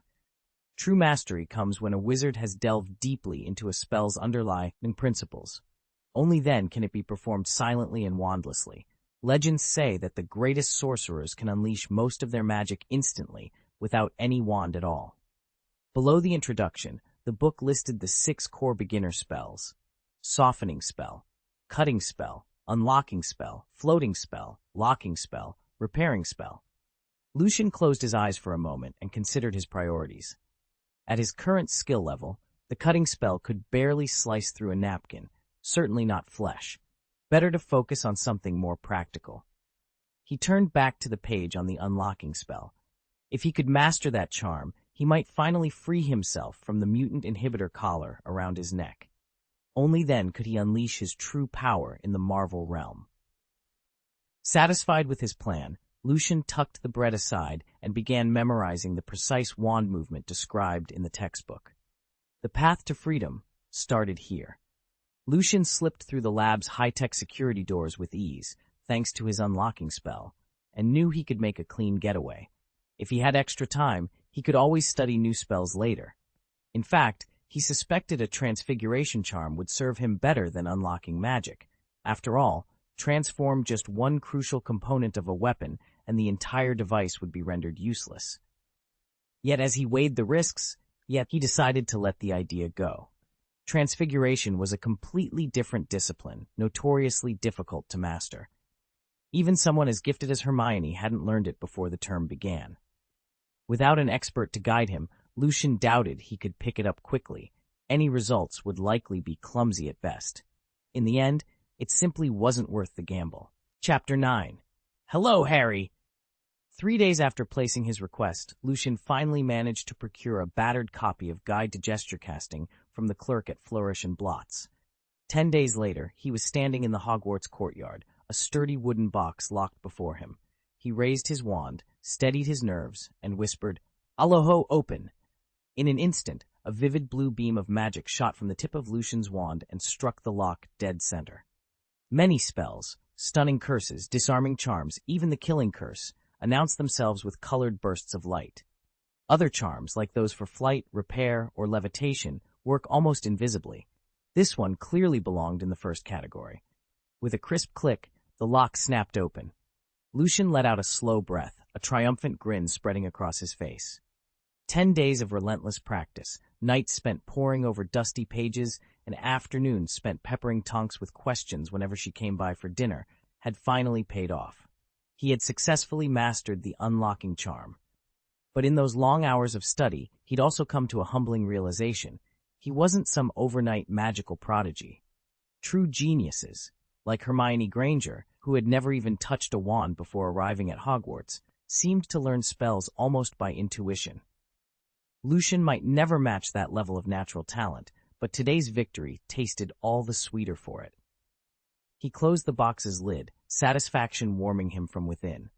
Opening locked doors was one thing. Who knew what he'd tackle next? Lucian knew that mastering magic required both talent and hard work. In the weeks before term began, he devoted himself to studying the magical world's history, customs, and theory, and then dove headlong into learning spells. Before most students had even unpacked their trunks, he'd quietly committed half a dozen incantations to memory.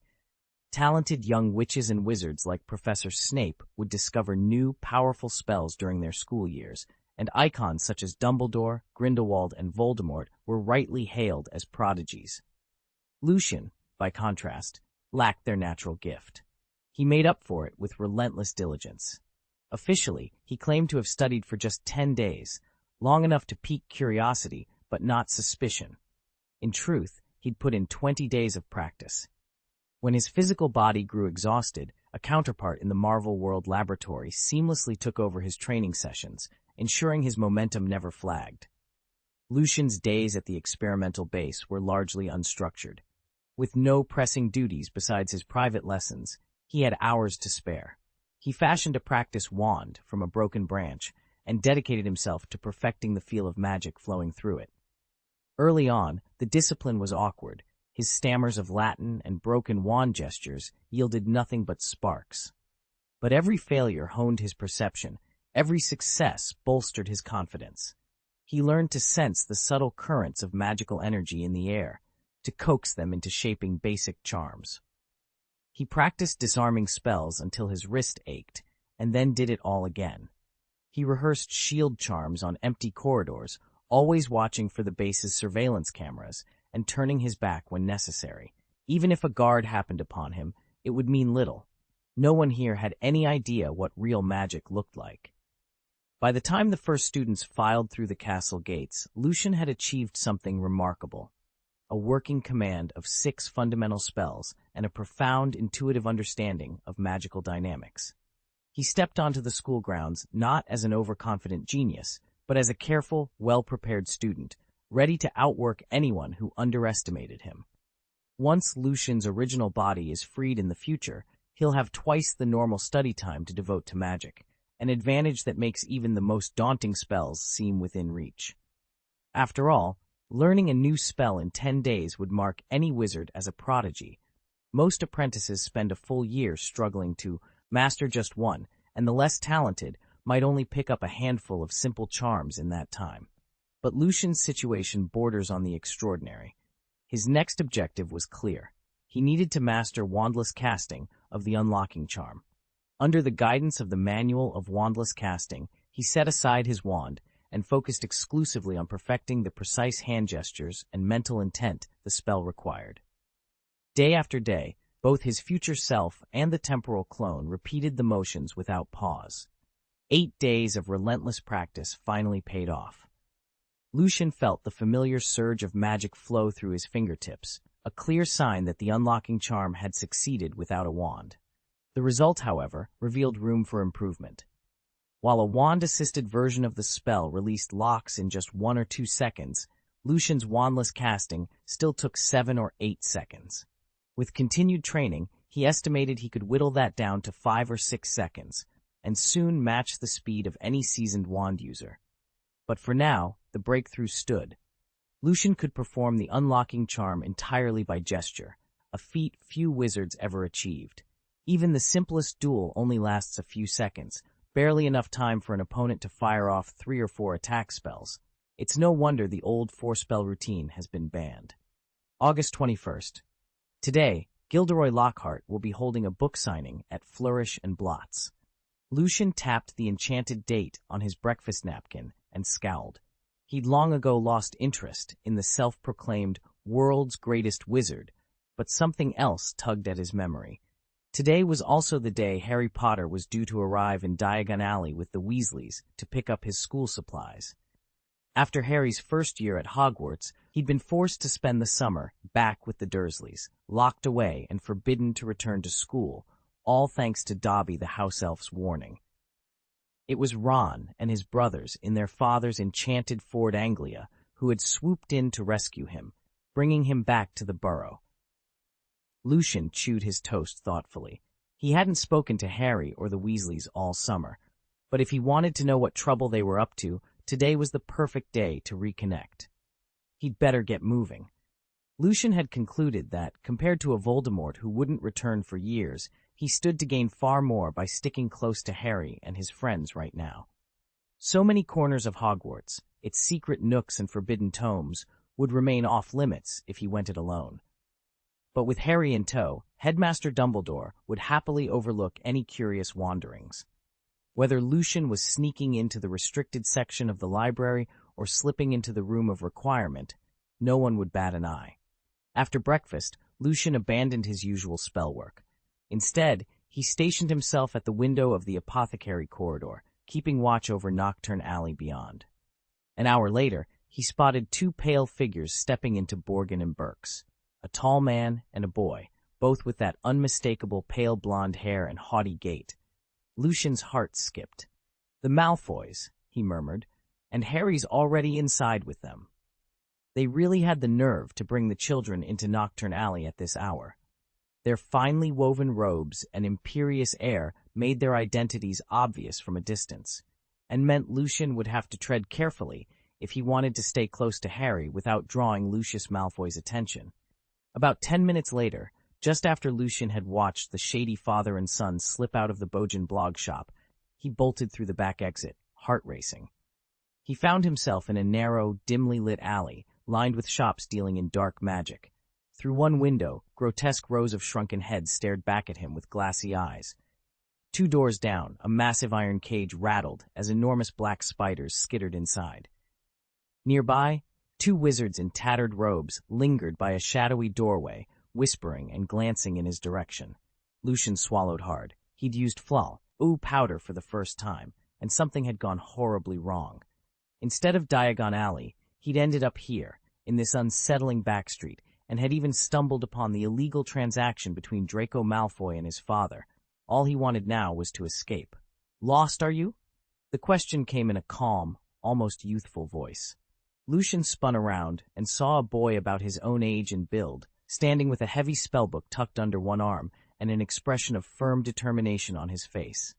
Lucian paused in the dim light, peering down the narrow passageway before them. "This is Nocturne Alley," he said softly. "Dark wizards and shady dealings, definitely not a place you want to wander alone." Harry's eyes widened as he glanced around at the crooked shop fronts and flickering lanterns. He swallowed hard. "I'm Harry. I ended up here by mistake when the flu network glitched. I was trying to reach Diagon Alley." Lucian's expression softened into a reassuring smile. "I figured as much. It's easy to mix them up if you're unfamiliar with the layout. Don't worry, it doesn't matter that you took a wrong turn. Diagon and Nocturne are connected, and I know exactly how to get you to the right place." He stepped past a tangle of enchanted brooms displayed in a dusty window and beckoned Harry to follow. With practiced ease, Lucian slipped through a barely noticeable iron gate tucked between two crooked buildings. Beyond it lay a narrow corridor illuminated by softly glowing runes carved into the stone walls. "Just keep close," Lucian instructed, his voice low but steady. "This passage will lead us under the alley, bypassing most of the troublemakers. We'll emerge right beside Gringotts." Harry, relieved, nodded and hurried after him. As they walked, Lucian glanced at the younger boy's anxious face. For all his nerves, there was a spark of wonder in Harry's eyes that reminded Lucian of himself at that age, eager, curious, and more than a little lost. A few moments later, Lucian tapped a hidden latch. The wall slid aside to reveal a bright, bustling street lined with shops and chattering witches and wizards. "Diagon Alley. Here we are," Lucian said with a grin. "Safe and sound. Good luck with whatever you've got planned." Harry let out a breath he hadn't realized he'd been holding. "Thank you so much, Lucian. I don't know what I would have done without your help." Lucian waved off Harry's gratitude with a friendly nod. "Don't mention it. Just be more careful with the flu network next time." With that, Lucian turned and slipped back through the hidden gate, disappearing into the shadows of Nocturne Alley.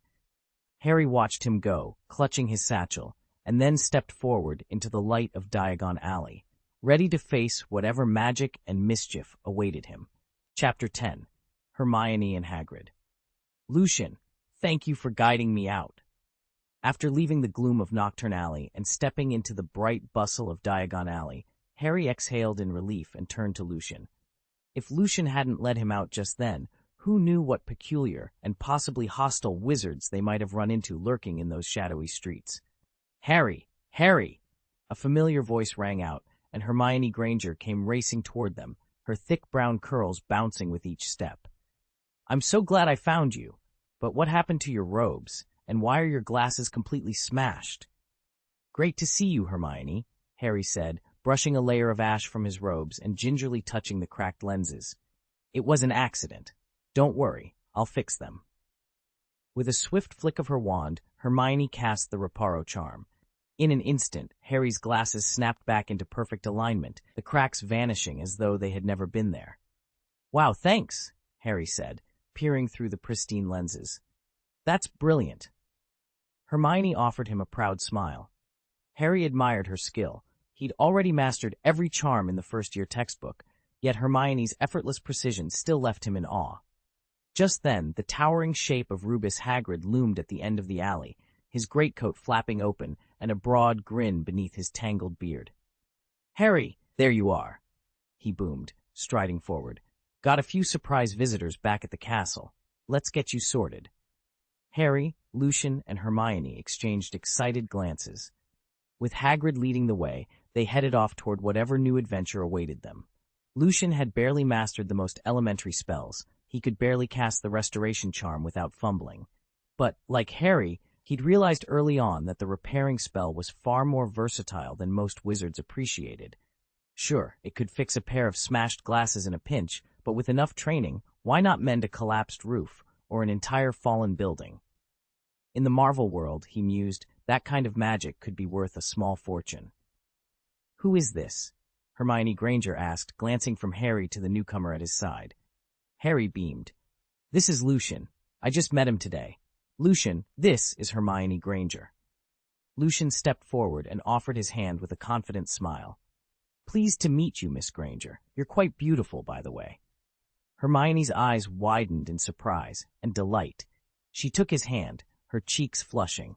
Apart from her parents, she couldn't recall anyone ever complimenting her looks. Most people only praised her for her brains. Hello, Lucian, she replied softly, still holding his hand. Harry shot Lucian an amused look, then turned back to Hermione. Hermione, now that we've got a new friend here, I think it's time for you to head home. Hermione glanced at her watch. Yes, sorry, I should get going. She gave Lucian one last shy smile before stepping back. Goodbye, Lucian. Nice to meet you. Likewise, Lucian said, giving her hand a gentle squeeze. As Hermione hurried off, he turned back to Harry, excitement sparkling in his eyes. So, Lucian said, shall we test that repairing spell on something a bit more ambitious than glasses? See you at Hogwarts. Lucian offered Hermione a brief handshake, then gave a courteous wave and slipped away into the shadowed streets that led toward Nocturne Alley. This was their first meeting, and he intended it to remain simply that, a polite introduction, nothing more. His schedule was packed with studies and magical training, and he had no interest in personal dramas. Above all, Lucian had no desire to interfere with Draco Malfoy's clandestine plan to hand Ginny Weasley Voldemort's diary. The book, he knew, housed a shard of the Dark Lord's soul, capable of corrupting anyone who read it. Even with his telepathic abilities, Lucian doubted he could resist its pull. Better to leave the diary untouched than risk falling under its influence. Besides, with Professor Dumbledore watching over Hogwarts, any threat would ultimately test Harry Potter, and no young witch or wizard would be permanently harmed. Lucian also suspected that from this affair there might be opportunities yet to be seized. He seems perfectly nice, Hermione said softly, tilting her head as she watched Lucian's retreating figure. It's odd. I don't recall ever seeing him at school. He looked no older than she was, perhaps only a year ahead, but she had never crossed paths with him before. Shrugging, she tucked her questions away for another day, certain that Hogwarts would offer plenty of chances to learn more about the mysterious Lucian. Harry smiled at Hermione's question. He only just finished his first year at Hogwarts. Of course you haven't met him yet. He's younger than us, then. How did you come to know him? Hermione pressed, guiding Harry toward Flourish and Blots as he began to recount the morning's strange events. Meanwhile, down the street, Lucian pushed open the door of his own shop and froze. A towering figure loomed just outside, scanning the storefront with heavy steps. Calling him merely tall didn't do justice. He stood a full 3.5 meters high, far beyond any normal human's reach. Lucian realized with a jolt that even if he stretched, he couldn't have touched the man's waist. The sheer size pressed down on him like a spell. Why on earth is this giant here? Lucian muttered under his breath. The wide shoulders, the shaggy hair, the pink-cheeked grin. It all clicked in an instant. Rubeus Hagrid, keeper of keys and grounds at Hogwarts, half giant, half wizard, and famed master of magical creatures. Lucian couldn't help but grin, marveling at Hagrid's parentage. A reluctant thumbs-up formed in his mind for the man brave enough to wed a giantess. It was clear this morning's calling card had brought Hagrid right to his doorstep. Hagrid was an extraordinary man. True giants towered 7 or 8 meters high, but Rubeus Hagrid, half giant though he was, stood the height of a normal wizard. What astonished everyone was that, despite his ordinary stature, he could still father children with full-blooded giantesses. It was one of those marvels of the magical world that left people shaking their heads in admiration. As Hagrid loomed at the closed door of the potion shop, a small voice piped up behind him. "Sir, may I help you?" Lucian stepped forward. The huge man turned, his dark eyes smiling down at the wiry young wizard. Though Hagrid's tone was gentle, the sheer volume of his voice sounded to Lucian's ears like a shout. "I'm looking for something to cure flesh-eating slugs," Hagrid explained. "I've heard this was the only place you could get the draught, and now it seems locked up." Lucian raised an eyebrow. "Mr. Merton, the previous owner, died in a brewing accident some weeks ago," he said. "I've taken over the shop, and yes, I do have that potion." If you'll give me a moment. He produced a small iron key, slid it into the lock, and pushed the door open on a protest of creaking hinges. Hagrid ducked his head to step inside the cramped entryway. Lucian moved behind the counter, his slender fingers rifling through a row of dusty bottles until he found it, a stout vial of swirling emerald liquid. He set it in front of Hagrid with a nod. "There you are," he said. "One dose ought to stop those slugs in their tracks." Hagrid's face broke into a grin. "Brilliant, lad, thank you." He hefted the potion and tucked it into his coat. With a final grateful nod to Lucian, the giant turned and strode off into the night, leaving the little shop to its quiet shadows once more. Dora didn't know the first thing about brewing potions. Her job was to greet customers and recommend products, but she was an expert in herbalism and could explain every draught on the shelf. "This repellent potion works wonders against carnivorous slugs, cabbage caterpillars, and heartworms," she said cheerfully. Hagrid's broad face split into a grin as he examined the small vial. "Marvelous. How much is it?" 14 silver sickles, Lucian replied, offering his hand expectantly. "I'll let you have it at half price today." Hagrid dug into the pocket of his thick moleskin coat and counted out 14 sickles, dropping them into Lucian's palm. Lucian slid the coins into the shop's till with a practiced flourish.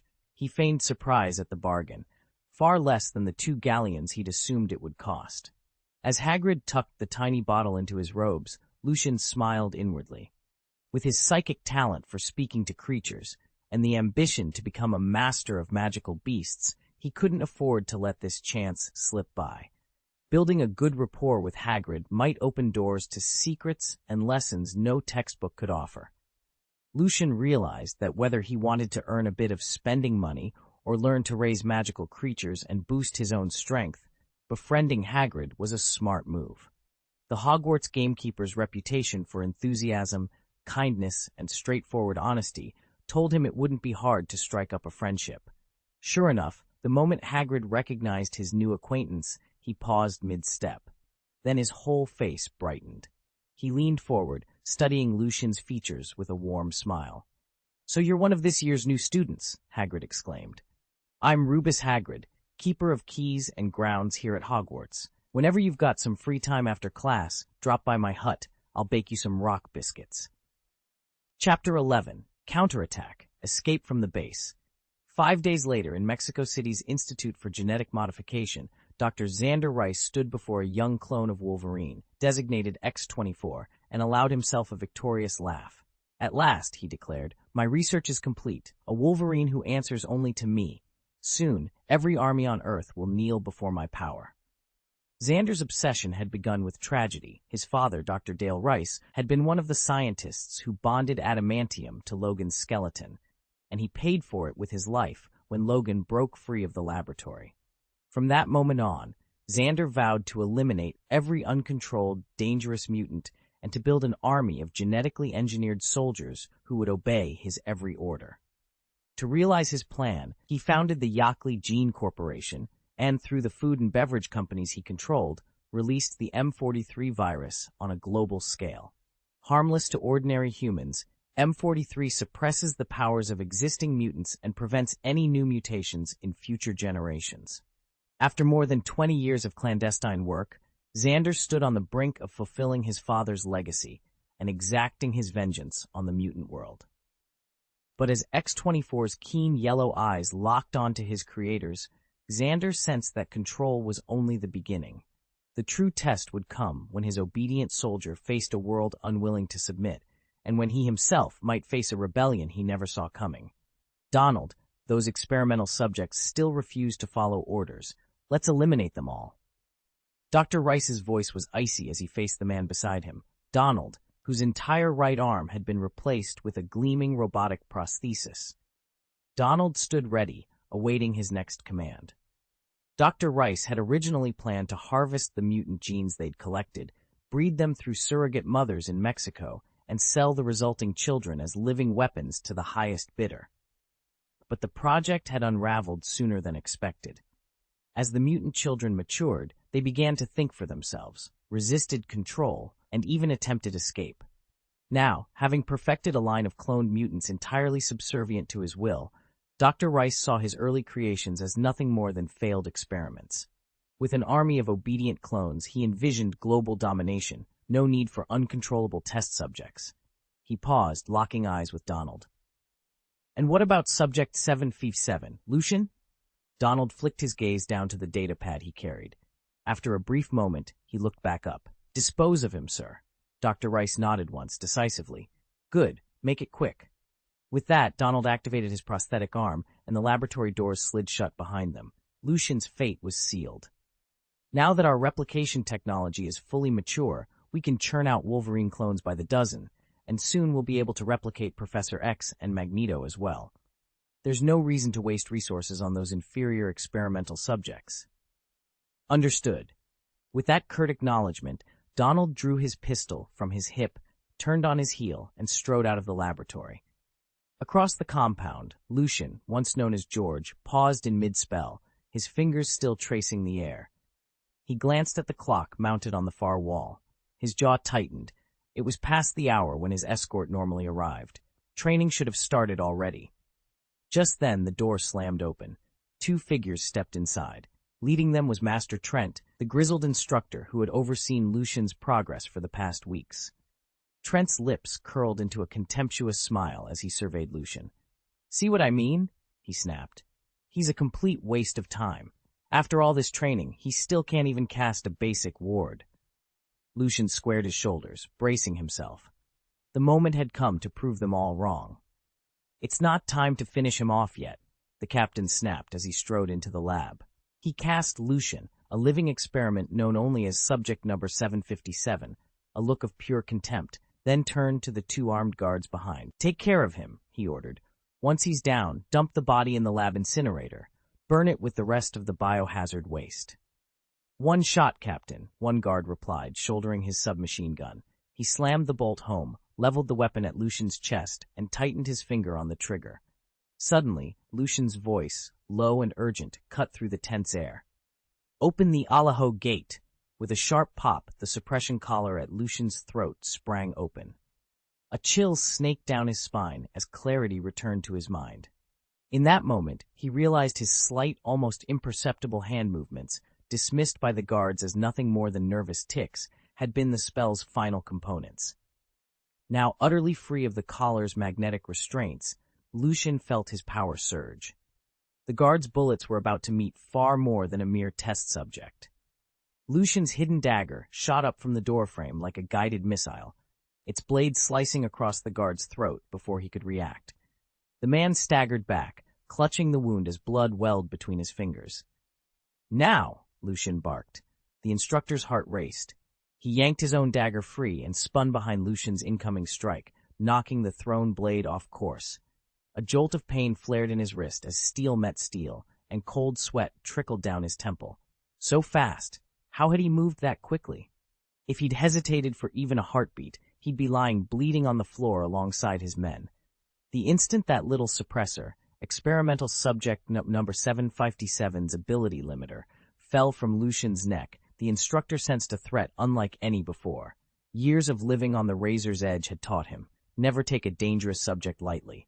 He'd summoned every ounce of reflex to parry in time. But if Lucian had struck first, he might not have been quick enough. The weight behind that throw was far beyond the nimble, unassuming skill he'd come to expect from Subject 757. He raised his dagger in a defensive grip, breaths coming in harsh rasps. "Tell me," he demanded, "have you been hiding your true strength all along?" He could still feel the echo of that impact pulsing up his arm. Lucian's eyes glittered in the dim light, promise of something far deadlier than a simple prison break plan. The real battle was just beginning. Dead people don't need to know that much. With that cold whisper, Lucian flicked his dagger through the air. In a blur of motion, the blade sliced through the feed of the last surveillance camera, plunging the room into darkness. Then, like a gathering storm, he surged forward, straight at the instructor, who until now had always bested him. But today was different. Shared wizard blood flowed through Lucian's veins, amplifying his mutant abilities far beyond their usual limits. His dagger moved so fast, at such impossible angles, that the instructor found himself reeling after only a few strikes.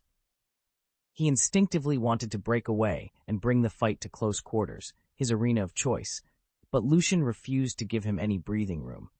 Forced onto defense, the instructor could only parry and dodge, silently hoping his allies would notice the disturbance and come to his rescue.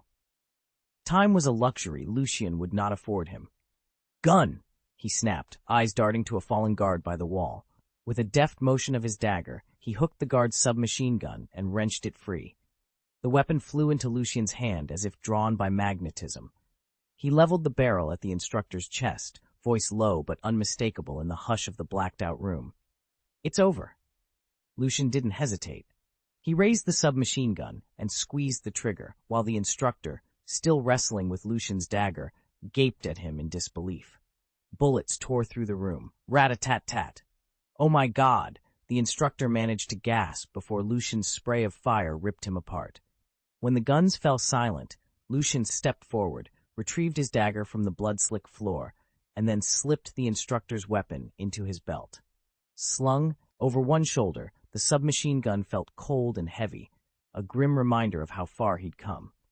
He eased open the door to his cell and slipped into the sterile hallway beyond. Every few feet, he drove the dagger's tip into a security camera, snapping cables and blacking out monitors. When guards appeared at the end of the corridor, he met them with swift, silent strikes, no wasted movements, just cold precision. Each time a body hit the ground, the echo faded faster than it should have, swallowed by the growing bedlam ahead.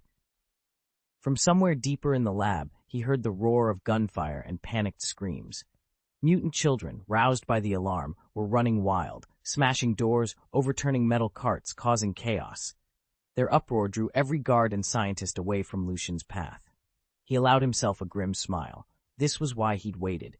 It wasn't enough just to escape. He needed the entire facility in uproar. Now, shielded by the children's rebellion, Lucian moved swiftly through the corridors, determined to vanish into the night. If Lucian tried to break out on his own from this high-security research facility, every corridor and doorway bristling with cameras, he'd be surrounded by armed guards within moments. He wasn't Magneto. There was no way he could neutralize that many guns. Chapter 12. The Choice, to Save or Not to Save. Lucian moved like a shadow, two daggers flicking in his hands. In one swift, silent motion, he slit the throats of the two guards flanking the corridor's entrance. The sickly warmth of their blood splattered his blades, but he didn't hesitate.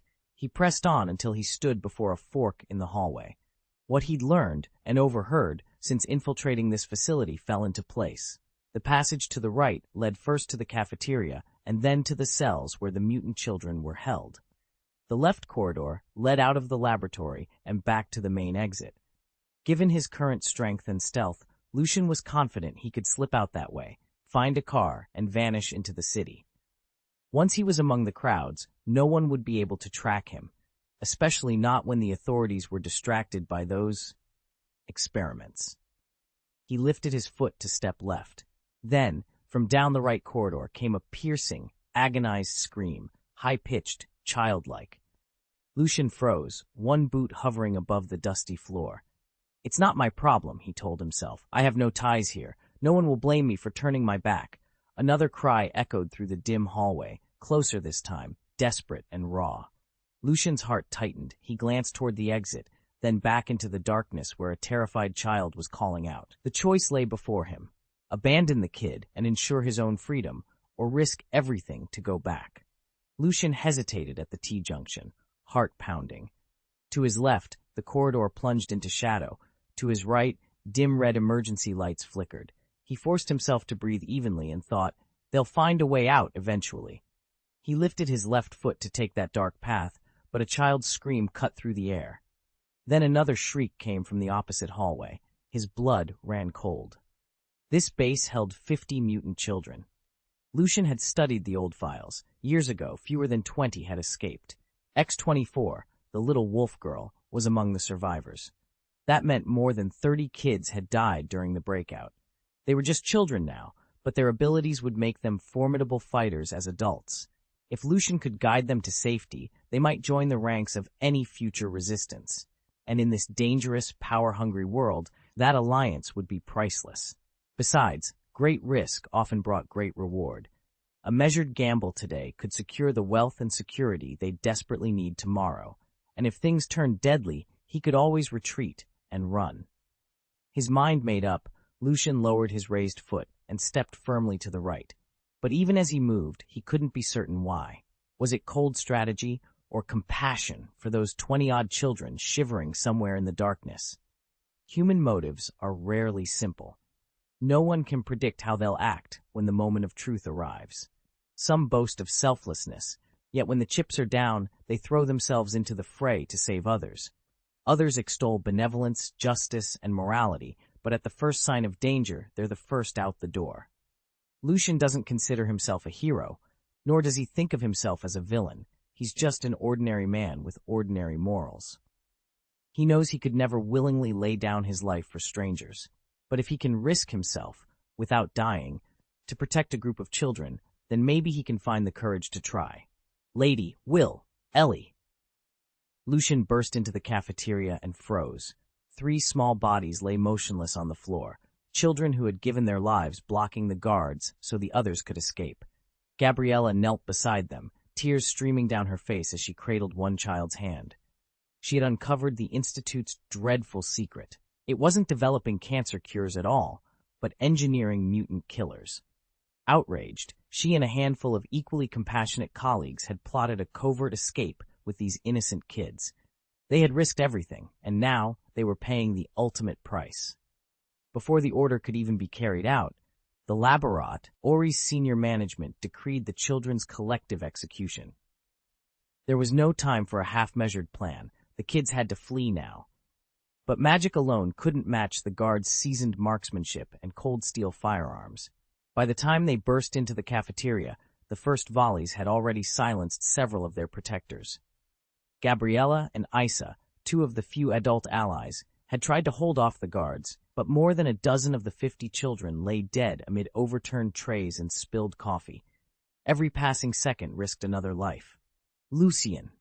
Gabriella shouted over the din, her voice raw. Lucian, the strongest among the children, had already dropped half a dozen guards with his telekinetic blasts.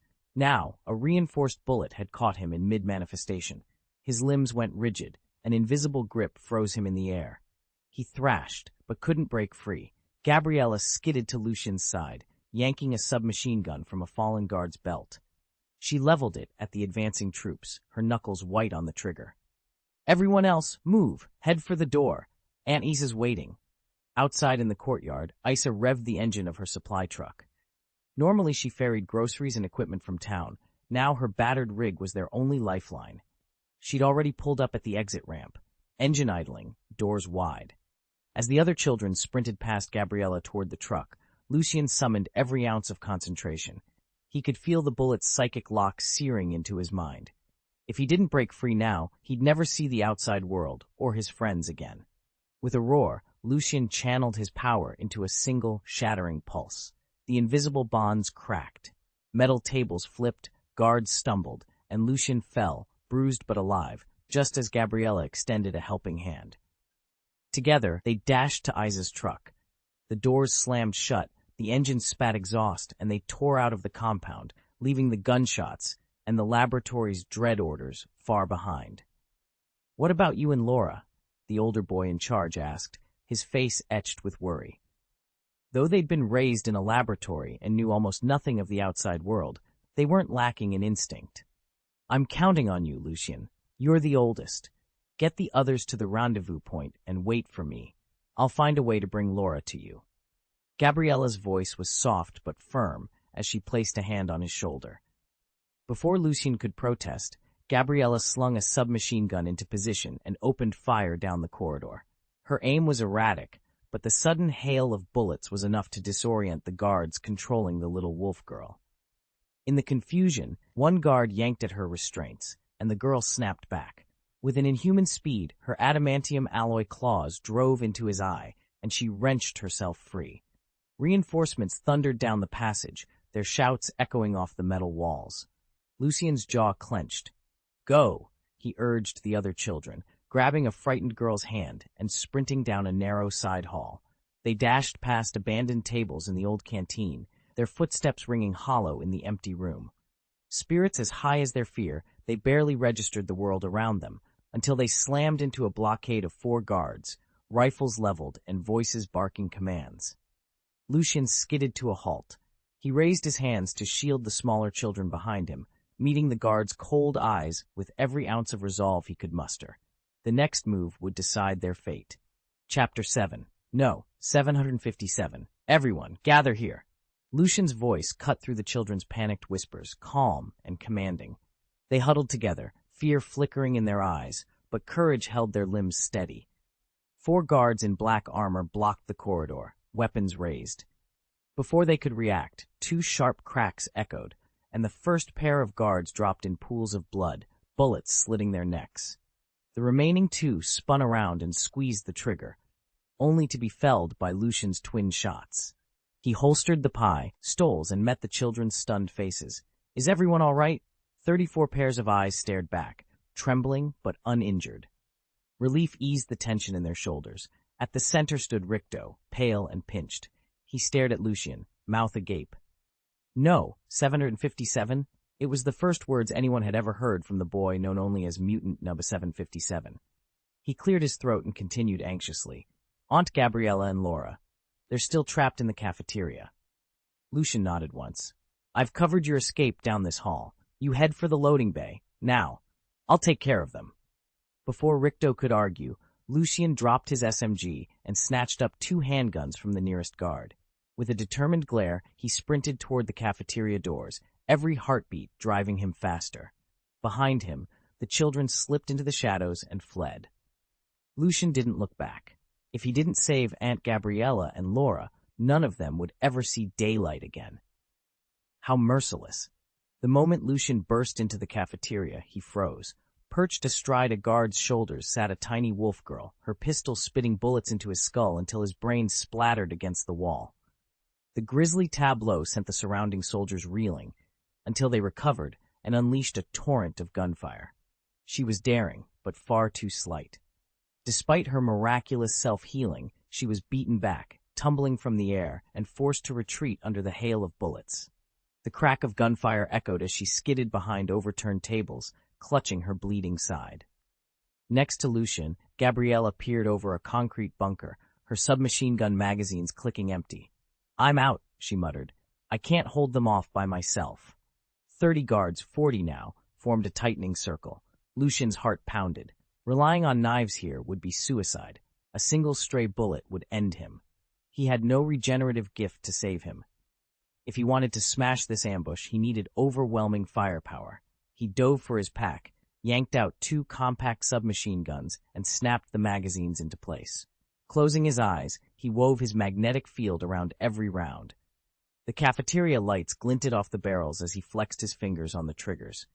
Then he opened fire. A barrage of self-guided bullets tore through the room, each projectile twisting under his mental command. The air filled with thunderous reports as Lucian laid down a storm of firepower so intense it drove the guards to their knees, turning the ambush into their worst nightmare. Lucian squeezed the trigger, and the bullets, drawn by the magnetic field, arced gracefully through the air instead of following a straight line. Each round curved perfectly to clip the guards' eyebrows, stopping them in their tracks. In that decisive moment, Lucian's secret weapons, his submachine gun's blistering rate of fire, and the sniper rifle's razor-sharp precision, proved to be the trump cards he desperately needed. Chapter 13. Lucian's Resolve. Since learning that his mutant classification capped him at level 2, Lucian had been obsessively recalibrating how best to exploit his magnetic abilities. He couldn't bend entire sheets of steel in midair like Magneto, lift towering masses of concrete, or alter the planet's magnetic field. At most, he could seize a dagger, twist its trajectory, and turn it into a silent executioner, as his instructor at the experimental base had trained him. But Lucian found that approach too crude, too limited. He experimented next with needles. Tiny, light projectiles could be controlled en masse, zipping through the air almost too quickly for the naked eye. Though each needle packed less raw power than a blade, their volume and velocity made them ideal for targeting vital points, precise strikes to the eyes, ears, nostrils, mouth, and other 7 apertures of the skull. In theory, if he sent dozens of needles at once, he could neutralize an opponent before they even knew what hit them. Still, something nagged at him. His power, he realized, would always be proportional to the magnetic signature of the object he manipulated. Teenier projectiles meant weaker magnetic fields and thus less force. If he truly wanted to maximize damage without exhausting his reserves, he needed a larger object with its own kinetic energy. Firearms made sense. A bullet traveling at supersonic speed carried far more destructive force than anything he could inject with magnetism alone. All he had to do was nudge its trajectory mid-flight.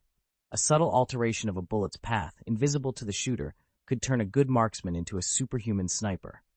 Lucian envisioned a submachine gun, compact, rapid-firing, ideal for close quarters. He tested the theory on the base's firing range. Clutching an Uzi, he felt the familiar hum of magnetic energy coursing through his arms. His first few shots clattered wide, but each time, Lucian tightened his focus. As the submachine gun barked, he bent each bullet by mere degrees, enough for every round to smash squarely into the center of the steel silhouette. He lowered the weapon and surveyed the target, a perfect, unblemished silhouette. Lucian allowed himself a small, satisfied smile. Level 2 might not match the legends of his kind, but with a firearm in hand and his magnetic gift honed to a razor's edge, he was no longer just a test subject. He was a force to be reckoned with. And now, with this new strategy locked in his mind, Lucian felt more certain than ever. His true trial was only just beginning. Lucian steadied himself, imagining just how incredible it would be if he grew even stronger. If he could bend the path of heavy machine gun fire to his will, he'd be able to clear out this entire base all on his own. "Let's go," he called. By the time he'd emptied nearly 2 magazines, every guard in the cafeteria lay unconscious, or worse. Lucian glanced back at the 2 survivors, Gabriella, wide-eyed and shaking, and the little wolf girl cowering behind her. He held out a hand. "Lola, hurry up!" Gabriella finally found her voice. She grabbed the wolf girl's arm and pulled her to Lucian's side. Gabriella had heard of experimental subject number 757. Unlike the other mutant children here, this adult mutant had been accelerated directly to maturity and was overseen by a special security team, not by the nursing staff. But if he was helping them now, he couldn't be an enemy. Together, they dashed down the corridor, swiftly catching up with the other children ahead. Lucian kept his pistol raised, every sense alert. He knew the base was crawling with more guards than the few they'd just neutralized, and it would only be a matter of moments before someone sounded the alarm. Lucian's mind raced with the possibility that their enemies might possess even deadlier, cutting-edge weaponry. Don't let his ruthless efficiency fool you. He'd wiped out a squad of guards in seconds using dual submachine guns. That swift victory hinged entirely on the little wolf girl drawing their fire while he struck from a blind spot. In his current weakened state, however, a sniper's bullet would be a disaster. High-velocity rounds from a Barrett heavy sniper rifle can punch clean through reinforced concrete, and his magnetic shielding wouldn't deflect them. A single shot from a skilled marksman at long range would kill him before he even had time to react. He forced himself not to let his guard down. Thankfully, the trip back remained disturbingly quiet. No hidden sniper nests, no Wolverine clone ambushes. In short order, they reached the perimeter of the underground experimental base. Lucian helped the children climb into the bed of the flatbed truck, then paused on the tailgate himself. He swept his gaze over the darkened facade. "Gabriella," he said quietly, "I need to know exactly where the main laboratory and the data room are. Can you show me?" Gabriella hesitated, confusion flickering in her green eyes for a moment. Then she pointed, first toward a reinforced hangar door set into the rock face, then down a nearby corridor. "The main lab is through that door," she said, voice steadying. "The data room is 2 halls over, to the right." Lucian gave her a curt nod. "Good. Stay close." He climbed aboard the truck and took the wheel, determination set in every line of his face as they prepared to breach the heart of the facility. There and there. Perfect. Let's give them a parting gift. Lucian slung the satchel from his back and unzipped it, revealing a dozen grenades he'd scavenged from the fallen guards. And beneath them, a wad of cash as a little insurance for their getaway. "Hope you like it," he said, nodding to Gabriella. She pointed to two distant sections of the experimental compound. With a flick of his wrist, Lucian activated his telekinetic grip on the grenades, flinging them in perfect arcs toward the marked targets. Mid-flight, he yanked the pins free. In an instant, twin detonations ripped through the night, searing the base into a writhing inferno. "Let's move." Lucian vaulted into the waiting car. Gabriella followed, her eyes wide with a mixture of excitement and dread. Their objective had been straightforward. If they could eliminate the base's high-ranking officers, all the better. Failing that, they would at least destroy critical research, sow confusion, and slow any pursuit. As the compound burned behind them, Lucian knew they'd achieved exactly that. An hour later, Dr. Rice stormed into the ruined chamber, dust clinging to his lab coat. In one swift motion, he slapped Commander Lucian across the face. His voice thundered through the debris-strewn room. "You call yourself effective? I told you to neutralize those subjects, and instead, most of them slipped away. My data was wiped out. If X-24 hadn't survived that onslaught, I'd have sent you straight to the crematorium." Lucian didn't flinch. He simply bowed his head and touched a gloved hand to his cheek. "You're right, Doctor. It was my fault. I never anticipated the nurses would aid their escape." Rice's glare cut through the shadows, but he forced himself to breathe deeply and regain his composure.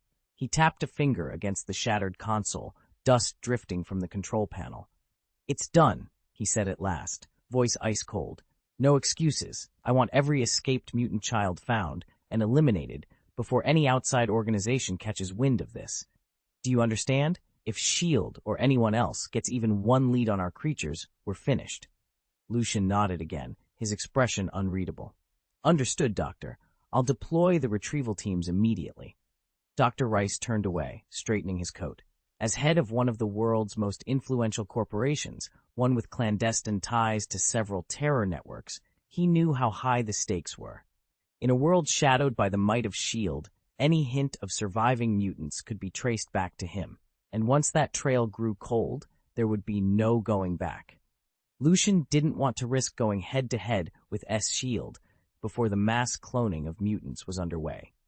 "Keep me posted on any new developments," he told Donald. "If things get hairy, I'll send X-24 in, and besides, I want to see how he performs in a real fight." "Yes, boss." Donald snapped to attention. He turned on his heel and strode out of the half-ruined lab to rally his team. "All right, what's the verdict?" he asked as he approached the briefing area. A captain stepped forward.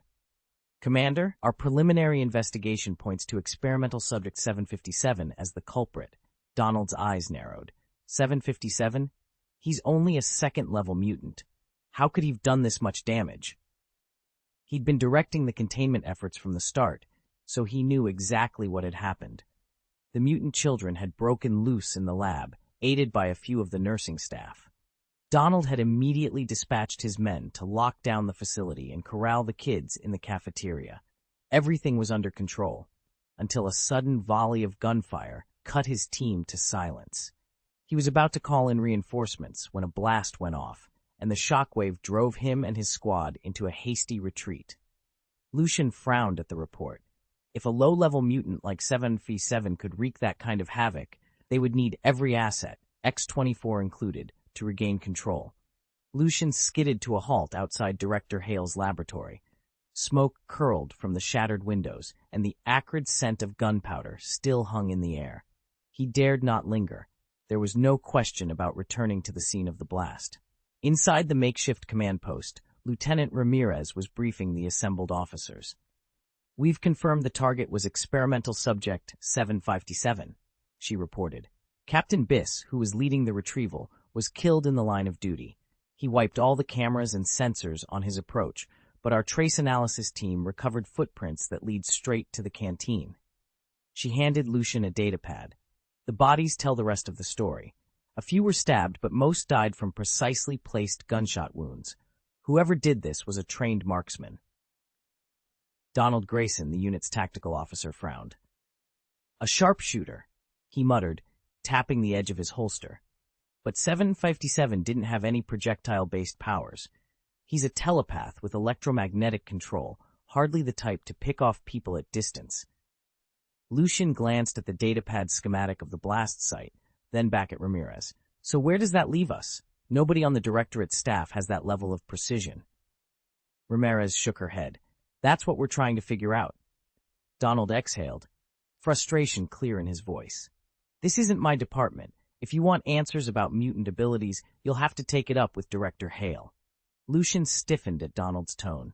He knew Hale was furious about the lab's destruction, and now the Directorate had lost one of its best field officers. But shirking responsibility wasn't an option.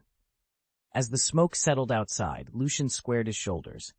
Whatever or whoever was responsible for experimental subject 757's escape, he'd find them, and he'd make them pay. Lucian realized that no matter how naturally gifted he was as a marksman, without proper training, he'd be practically useless. Chapter 14, A Turn of Events. Lucian settled into the battered truck's bench seat and glanced at Nurse Gabriella and Issa, their stout driver. The engine's steady rumble filled the silence before he asked, "All right, what's the plan? Where are we headed?" Gabriella met his gaze without hesitation. "Next stop, the North Dakota border. We have to be there by 5 p.m. next Friday. After that, we slip across into Canada." Lucian frowned. "Canada? And why that exact deadline?" Issa shifted in her seat but said nothing. Gabriella sighed and drew a folded map from her satchel. "We've checked every lead. Before the mutant disappearances, Canada was the most welcoming country for our kind. We reached out to their government weeks ago. They've agreed to take in the children, but quietly. They don't want headlines or political fallout, so everything must happen within a tight window." Lucian ran a hand through his hair. "And North Dakota?" "Because it's the last stretch of U.S. territory before the Canadian border," Gabriella replied. "It's remote, lightly patrolled, our best chance. But we can't mistime it. Too early, and local authorities might clamp down. Too late, and they could seal the crossing altogether." He nodded, absorbing the risk. "I take it this isn't just a hunch. Rikdu managed to pick up radio transmissions, right?" Gabriella offered a small, wry smile. "Exactly. Rikdu, the eldest of our mutant children, hacked into a government frequency. He contacted an unknown but friendly party who vouched for us. That's how we secured Canada's cooperation in principle. Now it's on us to get there alive." Lucian exhaled slowly. The weight of their mission pressed in, a convoy of terrified children hidden under tarps in the truck's bed, an uncertain alliance on the other side of the border, and only a week to make it happen. He glanced at Issa, whose eyes burned bright in the rearview mirror. "We'll make it," he said, more to steady himself than anyone else. "Let's get rolling." Outside, the road stretched on, empty prairie and endless sky, while inside the truck, 3 unlikely allies steeled themselves for the journey ahead. Lucian leaned forward as Gabriella outlined the escape plan. "We have to reach the border by 5 p.m. next Friday," she said. "Exactly at that moment, they'll jam the satellites in this region, our window to slip through. Canadian forces will be waiting for us just beyond the line." At the mention of Canada, Lucian's stomach tightened. He'd watched the X-Men films and knew that, historically, some mutants had found refuge there. But governments are never monolithic, and their policies can shift overnight. Even if Canada had once welcomed mutants, what guarantee did they offer now? Would the children he'd sworn to protect become test subjects in a new laboratory? He frowned, meeting Gabriella's eyes. "I'm not sure I can trust the Canadian government," he admitted. "What if they only agree, temporarily, to keep us under observation? What if they plan to experiment on our kids?" Gabriella paused, clearly taken aback. Lucian had never left the facility before today. She'd assumed his concerns would be immediate and personal, not geopolitical. Yet here he was, weighing long-term risks. She let out a slow breath. "I understand," she said quietly, "but we have no other option. There's nowhere else that can offer even a chance at safety. All we can do is hope they honor their word, at least long enough to get everyone across the border." Lucian nodded grudgingly, the knot in his chest tightening. It wasn't ideal, but as things stood, it was the only plan they had. Even knowing the risks, we have no better option. We can't think of anything else. Lucian listened to the others in the dimly lit conference room. They all worked at this hidden experimental facility, an institution so cruel it made human nature look ugly beyond imagination. Every one of them worried that if they didn't act, these children would descend into another kind of hell once the tests began. Yet they were powerless, low-level staffers with a real authority, hearts still stubbornly clinging to kindness. If the children stayed here, death would be the only certainty. If they somehow made it to Canada, there might be hope. A nurse ran a trembling hand through her hair. "I can't imagine a worse place for them," she whispered. "If we escort them across the border, at least they'll have a chance. It's better than this." Lucian sighed, feeling the weight of his own past settle onto his shoulders. He'd spent his previous life scraping by at society's bottom, forced into desperate choices, but nothing had ever felt this cruel. Now, with each of these children looking to him for protection, he knew he couldn't simply walk away or trust some distant government to save them. His plan was clear: lead them safely to the border, then disappear into the wilderness. No official endorsements, no guarantees. Just a small band of frightened children, one determined guardian, and the slim thread of hope he carried for them all. Risking everything to save them was the one genuinely humane act he could still believe in. Lucian knew he couldn't risk trailing the children all the way into Canada. He'd be at the mercy of Canadian authorities. His limit was escorting them to the U.S. border. Now, standing at a dusty Juarez gas station, he realized he'd forgotten the selfish motive that had led him down this path. "We'll stock up on essentials here in Juarez," he told the group, "then cross into New Mexico and head due north to North Dakota. If everything goes smoothly, we can make it in 2 days." 2 hours later, the old flatbed truck rolled into the sprawling city of Baires in northeastern Mexico. Lucian leaned out the window to survey the streets. He'd read about Baires in his previous life, and never anything good. Situated on the south bank of the Rio Grande, just opposite El Paso, Texas, Baires was infamous as one of the world's most violent cities. At its worst, nearly 15,000 people had died in 6 years of criminal bloodshed. And yet, despite, or perhaps because of its dangers, Baires supplied more flour than any other city in Mexico, sending most of it north of the border. Lucian swallowed. His heart pounded at the thought of navigating these streets with several children in tow. But there was no turning back now. He steered the truck into the city's warren of low buildings and narrow alleys, ever watchful for trouble. Lucian stood outside the supermarket, watching the TV bolted to its facade when the bulletin flashed across the screen. Breaking news: Tony Stark, CEO of Stark Industries and famed playboy, was kidnapped today in Afghanistan's Kunar province. His whereabouts remain unknown.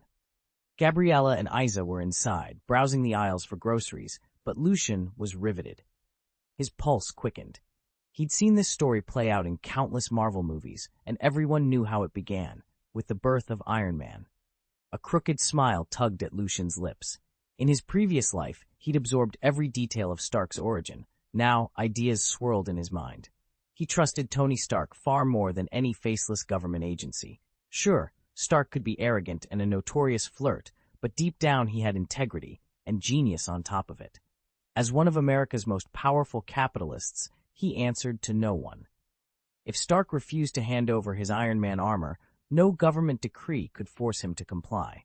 Maybe, just maybe, this kidnapping would be the catalyst for something entirely new. Lucian stood at the edge of the rooftop terrace, surveying the city skyline.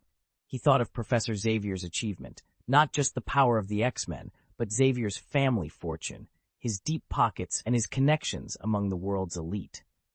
That kind of backing had made a New York school for mutants not only possible, but protected. If Lucian could secure Tony Stark's patronage in the same way, the advantages would be enormous. Under Stark's shield, mutant children would face fewer threats. They could attend classes like any ordinary student, explore the city on weekends, maybe even slip into a movie theater without drawing attention. Best of all, Lucian would finally have a safe place to delve into the arcane arts he so desperately wanted to master. No more hiding out in dingy basements or dodging rival mystics. Stark Industries' security would stand guard over him as he practiced his spells. Of course, the price of that protection might be high. Being tied to Tony Stark could drag Lucian into conflicts he'd rather avoid. Wars among heroes, corporate intrigue, alien invasions. Who knew what dangers lay ahead? But there was no use worrying about battles that hadn't been fought. For now, Lucian needed to solve the challenges in front of him, build alliances, learn as much magic as possible, and grow stronger. Only then could he decide if he wanted to wade into the larger wars of the world. Frankly, Lucian had no interest in playing hero in some cosmic showdown.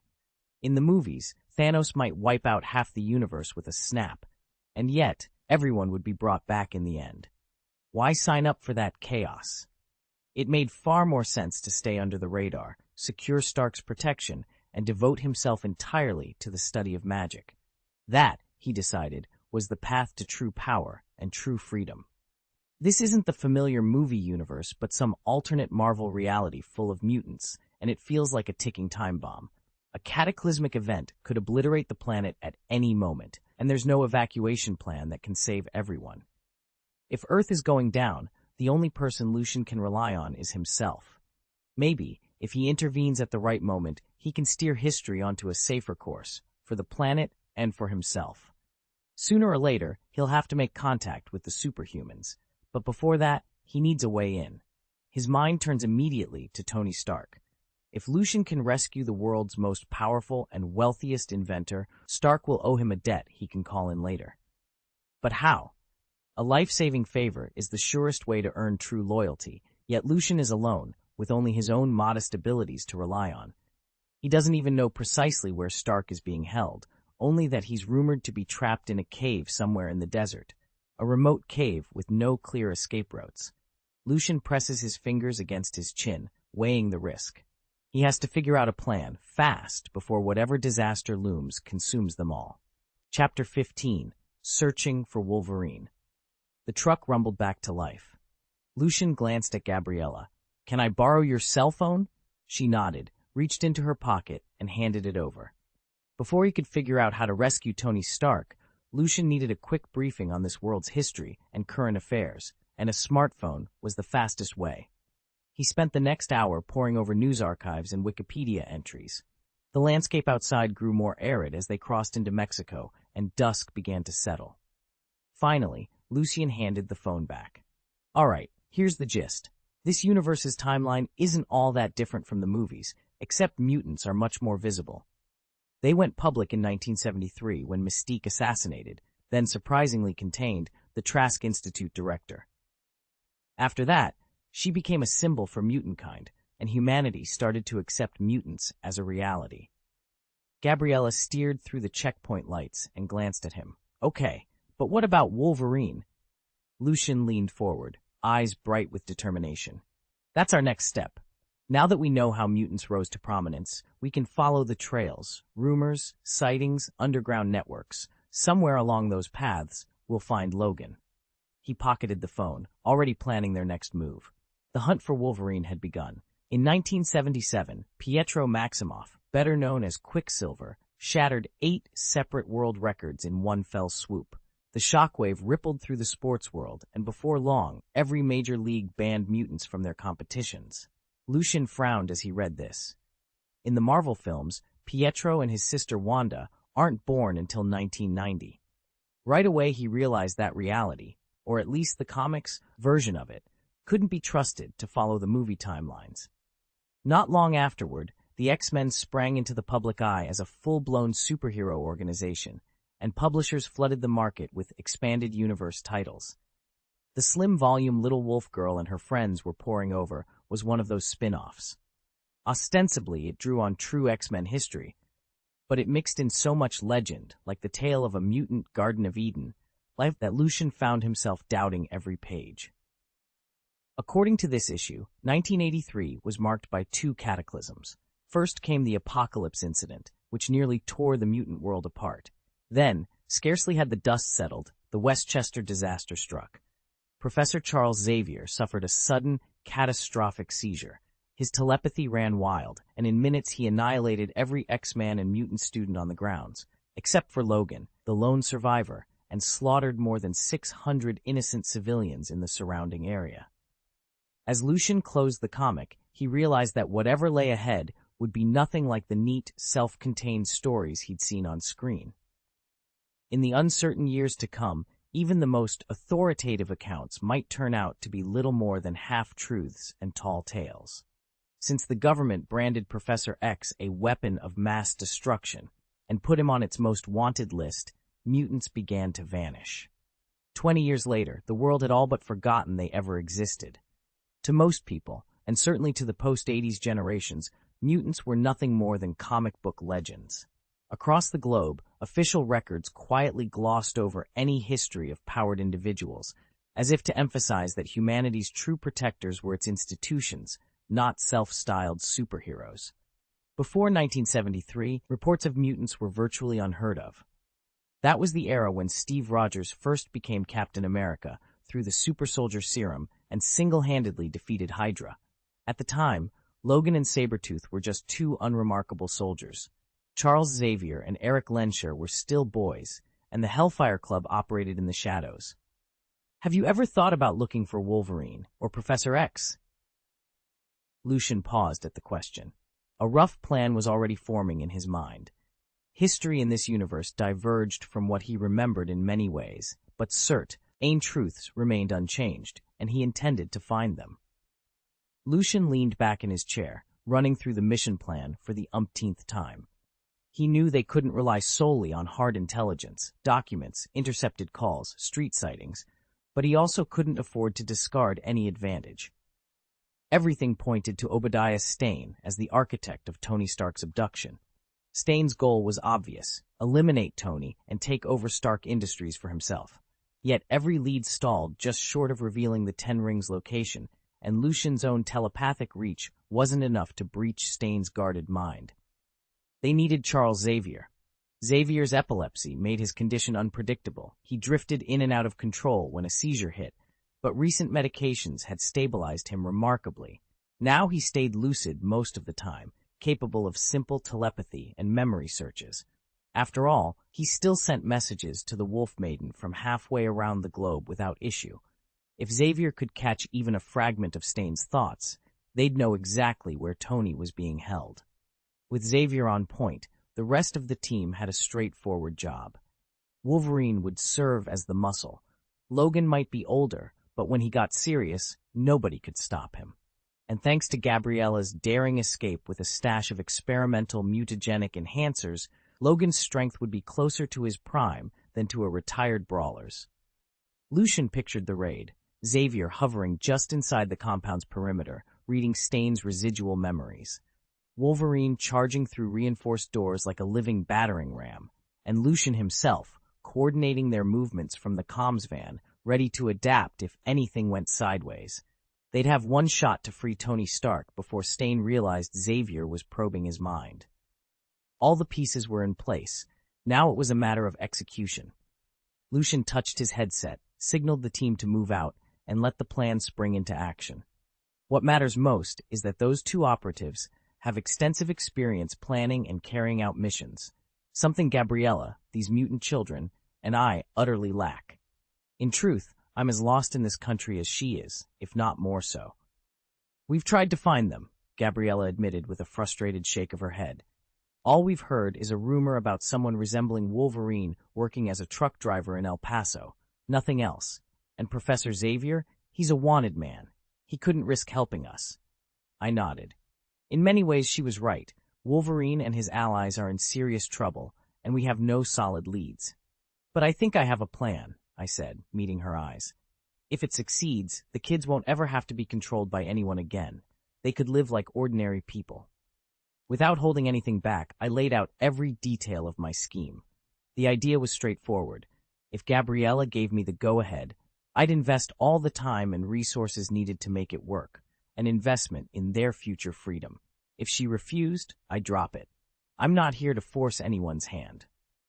Lucian watched the last of the children file through the border checkpoint, their small faces alight with relief.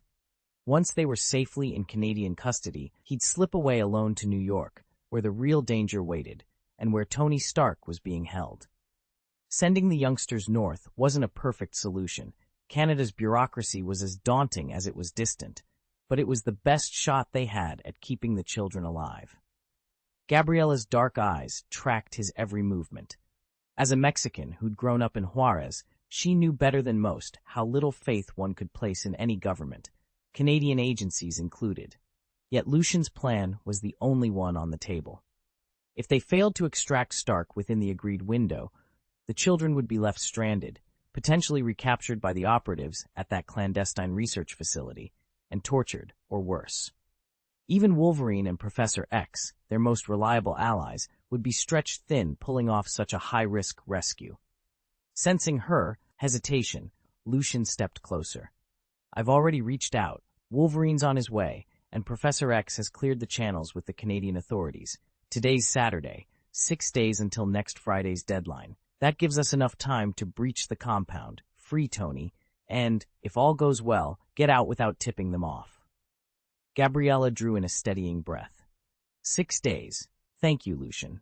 I don't know what the kids or I would have done without you. He offered a faint, confident smile. Don't thank me yet.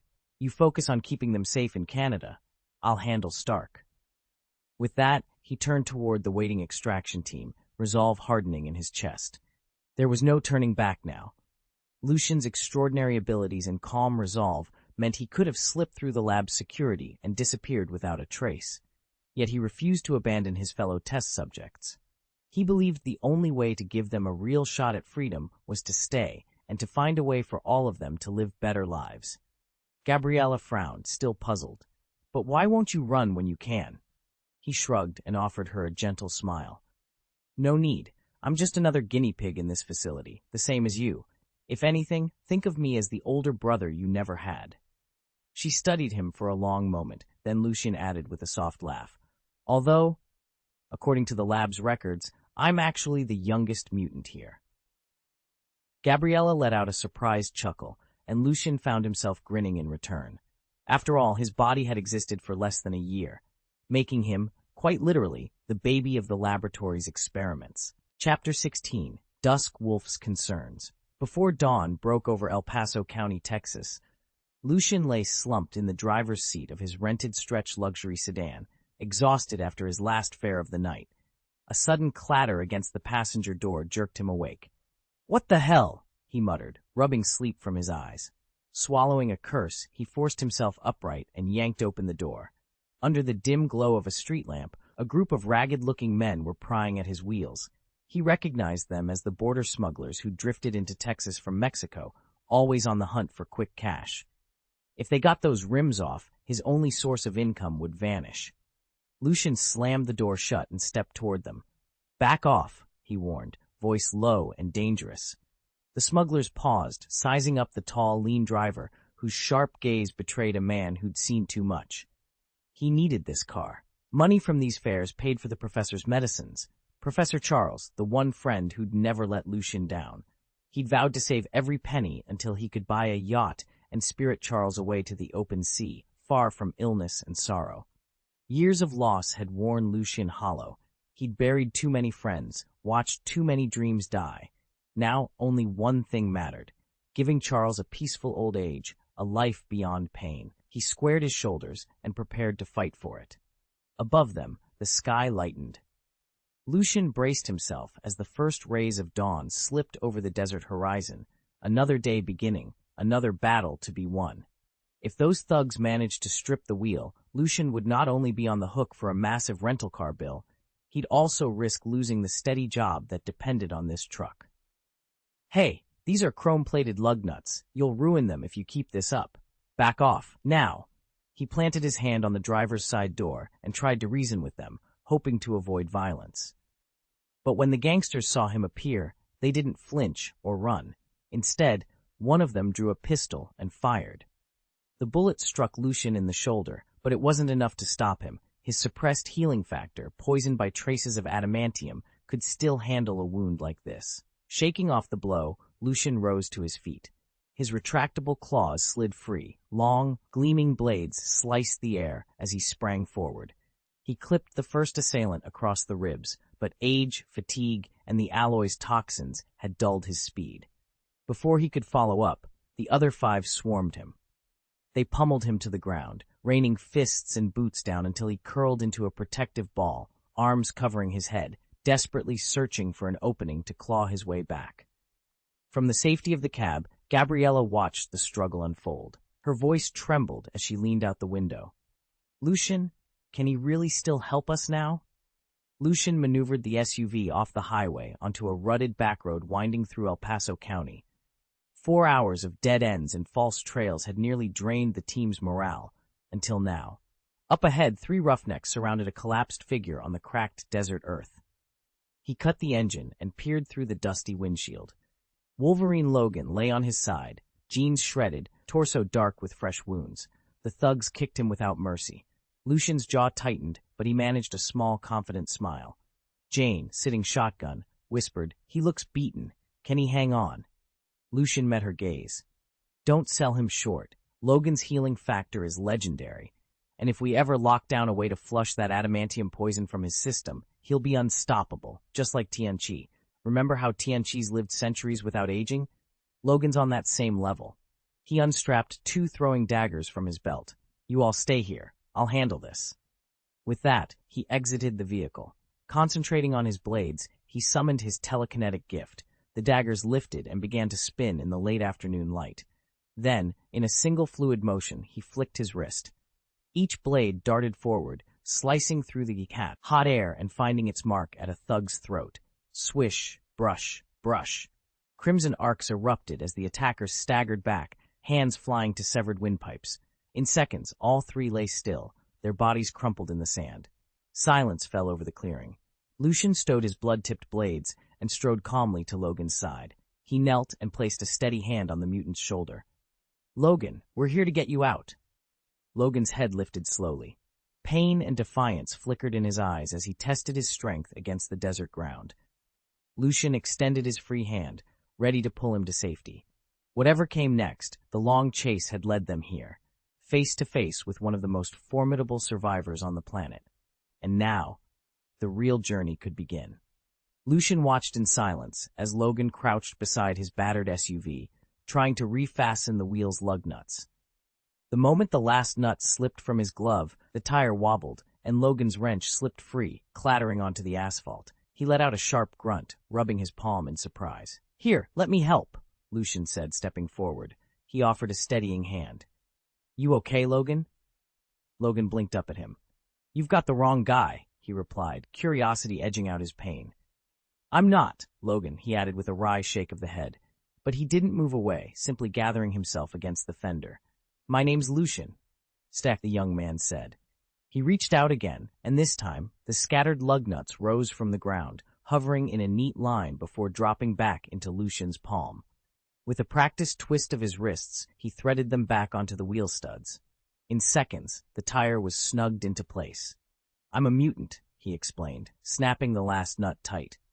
"There are 35 other mutant kids hidden nearby. We need your help, and Professor Xavier's."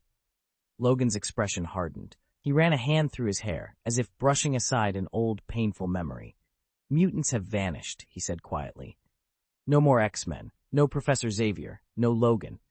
He glanced at the repaired tire, then back at Lucian. "If you're real, if these kids are real, then you're not just fighting the world, you're fighting history itself." He stood up, flexing his shoulders. "Show me where they are. For example, I'm a mutant, created with the genes of Professor Xavier and Magneto." Logan's eyes narrowed. "Who are you?" Above them, a small metal nut hovered in midair. Wolverine tensed, claws sliding free of their sheaths, though one remained half-extended, snagged on his glove. Lucian didn't flinch. Instead, he raised a hand and pointed toward the truck parked by the roadside. Moments later, Gabriella appeared, leading a young wolf girl and 35 other mutant children. "Mr. Logan," Gabriella said, voice steady, "show him what we can do." The wolf girl flexed her newly minted adamantium claws. Beside her, Rico summoned a rising wall of earth. Around them, children experimented with their budding powers. Gusts of wind whipped the dust, flickers of flame danced on fingertips, vines sprouted and curled, jets of water burst forth, electricity arced between 2 boys, and a girl exhaled an icy breath that frosted the asphalt. Their abilities were raw and unpolished, but unmistakable proof of their mutant heritage. Gabriella took a step closer, eyes locking on Logan's. "Mr. Logan, Lucian's telling the truth. We escaped from the Genetic Modification Institute in Mexico City. She paused, gathering herself. They performed cruel experiments on us, tried to engineer us into weapons. We need help." As she spoke, Gabriella laid out every detail. The secret facility hidden beneath the desert, the endless tests, the suffering of dozens of children, and the desperate flight that brought them to the highway that afternoon. All Lucian and the others sought was a chance to live free of cages and the protection of the one man they believed could understand. Wolverine exhaled heavily, glancing between Lucian and the two children before speaking in a low, gravelly voice. "I'm sorry," he began, "but I can't help you. I simply don't have the means." He didn't fear for his own safety. He'd faced worse, but the professor's condition was too precarious. Any misstep on his part might cost the professor his life, and that risk was one Wolverine wasn't prepared to take. Despite the knot in his gut, he shook his head and stood firm. Gabriella's shoulders slumped in disappointment, yet Lucian remained composed. He'd anticipated this refusal. Beneath Wolverine's tough exterior lay a man of conscience. He just needed a clear, logical reason to reconsider. "I found files on the Westchester incident while I was at the research facility," Lucian pressed on. "You've been taking every dangerous assignment you can to fund the professor's treatment. By helping us now, you'll be saving him and securing your own peace of mind. It isn't charity, it's collaboration. We both have everything to gain." Lucian leaned forward, voice deliberate. "If we go ahead with the plan, Professor Xavier will gain access to the world's best medical technology. There's a real chance he could recover, maybe even walk again." Logan, Wolverine, let out a low growl. "Have you stopped to think that Tony Stark might never repay the debt? Hell, he could turn us over for a profit. Not everyone says thank you when you save their life. Plenty of them look for a way to use you, or worse, to get even." He fell silent, recalling a darker time.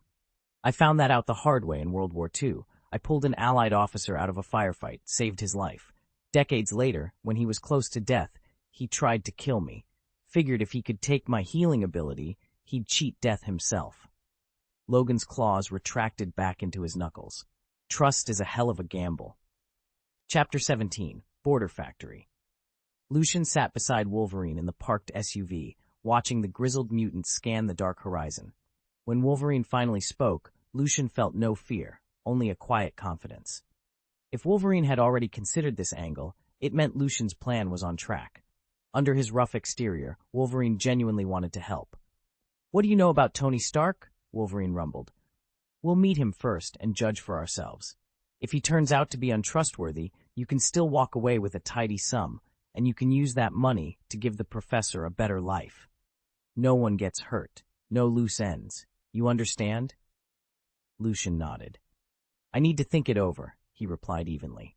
Without another word, Wolverine grabbed a half-empty bottle of whiskey from the seat next to him and downed a long pull in one go.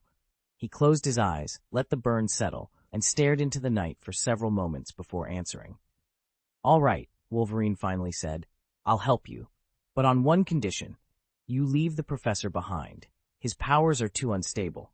He can't control them, and once he shows up in New York, the government will lose its mind. We'll end up fighting more than just criminals." Lucian met Wolverine's gaze and gave a slow, determined nod. "Understood. No professor." A tense silence followed as they each considered the road ahead. In that moment, an uneasy alliance formed between the two, and somewhere, beyond the border factory's walls, Tony Stark waited. Lucian paused, weighing his options. He'd considered using Professor X's power, but unleashing such a weapon of mass destruction in New York would inevitably draw shield and sparked collateral chaos he wasn't willing to risk. No, it was safer to leave it behind.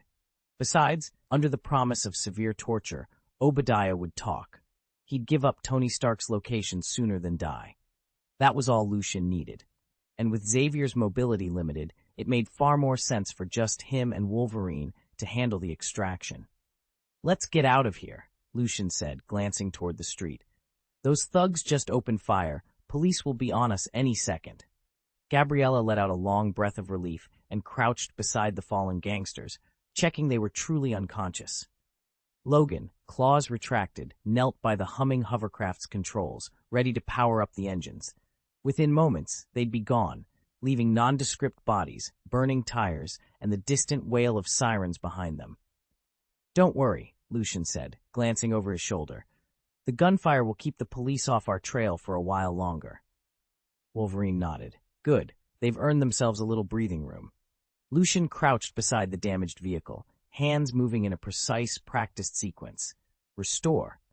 At once, the missing wheel slid back into place with a soft click. Lucian straightened. This was only the second time he'd successfully cast a gesture-based repair spell. Wolverine's brow shot up. "You've got more than just Professor X and Magneto's DNA in you, don't you?"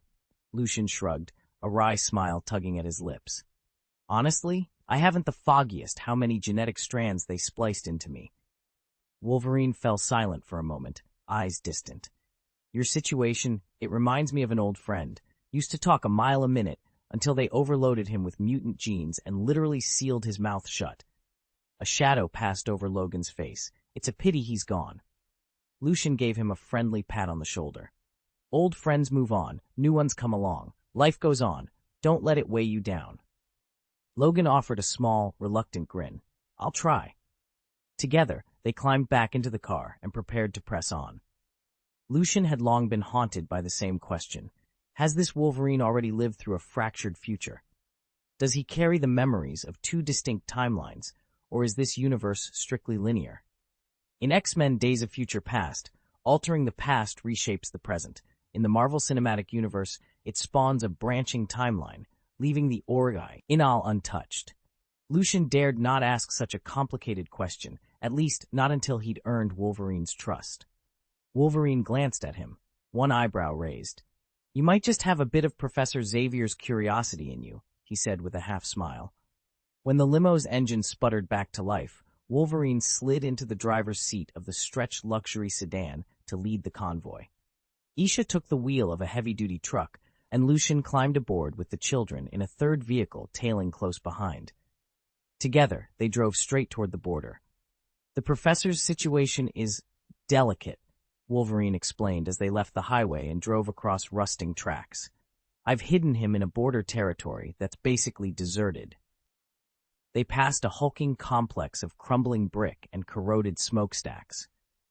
This used to be a smelting plant owned by a Shanghai-based multinational. Public security collapsed years ago, and they simply abandoned it. In the fading light, the factory's silent structures seemed to loom with secrets, perfect cover for someone who needed to stay hidden. No one ever comes here. The car creaked to a halt before a rundown factory on the Texas-Mexico border. Logan glanced at Lucian as the children piled out, peering at the empty lot. "This side of El Paso is crawling with undocumented immigrants," Logan explained. "Police barely patrol, perfect for lying low." Lucian studied the crumbling brick walls and boarded-up windows. In a well-guarded city, they'd stick out like sore thumbs. Here, they could vanish in the noise and dust. He turned back to Logan. "Who's waiting for us inside?" A figure stepped out from the shadows of the loading dock, a man wrapped in a tattered scarf and a wide-brimmed hat pulled low. Only his pale eyes showed, scanning Lucian and the mutant children with cautious intensity. "Caliban," Logan called. "These are the kids I told you about, all mutants. Lead them in, and I'll fill you in on the details." Caliban gave a curt nod. "Show me." Logan waved them forward. As they passed through the squealing gate, Lucian took in every detail. Caliban's reputation preceded him, a mutant whose skin-crawling ability to track other mutants made him a legend in the black market. He once made a fortune selling mutant signatures, even aiding the Yaklai Gene Corporation in hunting his own kind. Then albinism struck, leaving him painfully sensitive to sunlight. Now he lurked in darkness, a reluctant ally against the very forces he once served. Lucian's last act of defiance had sealed his fate and our trust in him. Having atoned for his past crimes, he spent weeks helping Logan and Professor Xavier cover their tracks. In the final confrontation, Lucian watched helplessly as Xavier fell beneath enemy fire. Mourning his mentor's death, he pressed 2 grenades to his chest and charged into the fray, taking himself and several foes out in a single brilliant explosion. From that moment on, any doubt about his loyalty vanished. Late that night, the 3 of us regrouped in the abandoned factory on the outskirts of town. Neon from a broken window cast flickering shadows across the concrete floor. Logan, Wolverine, leaned against a rusted support beam, arms folded, claws retracted but still ready. Beside him stood Caliban, shoulders tense, brow furrowed. Logan broke the silence first. No wonder Lucian was always talking about secret contacts and new mutants out there. Turns out he was right, there really are more of them. He paused, eyes narrowing. But are we sure we want to go through with this? We're talking serious danger. Caliban pushed a loose strand of gray hair behind his ear. He'd long since abandoned any pretense of youth. Between the three of us, he was the oldest survivor of the original mutant generation. Over the years, Xavier and Logan had become the only family he knew, and now, with Xavier gone, he clung to Logan more than ever. I sympathize with those kids, he admitted quietly. They've done nothing wrong. But I'm worried about you, Logan. About all of us. He paused, then added, Lucian made the ultimate sacrifice. He believed in this mission. Maybe he was right. Logan stared at the tangled machinery littering the floor, as if expecting answers to appear in the shadows. The water tank isn't working, he said at last. It couldn't hold Professor X, never did. We can't keep him locked away like a monster, not when there might be a cure. He lifted a worn dossier and tapped it against his palm. We need funds, better equipment, maybe even an experimental drug. And I'm not about to hand those kids over to any government, least of all the Canadian authorities. Caliban nodded grimly. Those children deserve more than confinement. If we can find the right people to help, like Lucian hinted, maybe we can save Xavier's mind and give the next generation of mutants a real future. Logan's jaw tightened. Then that's what we'll do. We'll follow Lucian's trail, wherever it leads. He stood a little taller, claws extending with a familiar snikt. For Xavier, for Lucian, and for every new mutant out there who needs us.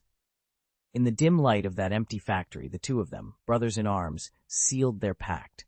Somewhere out there, new allies waited, and by the time dawn broke, the X-Men's work would have just begun.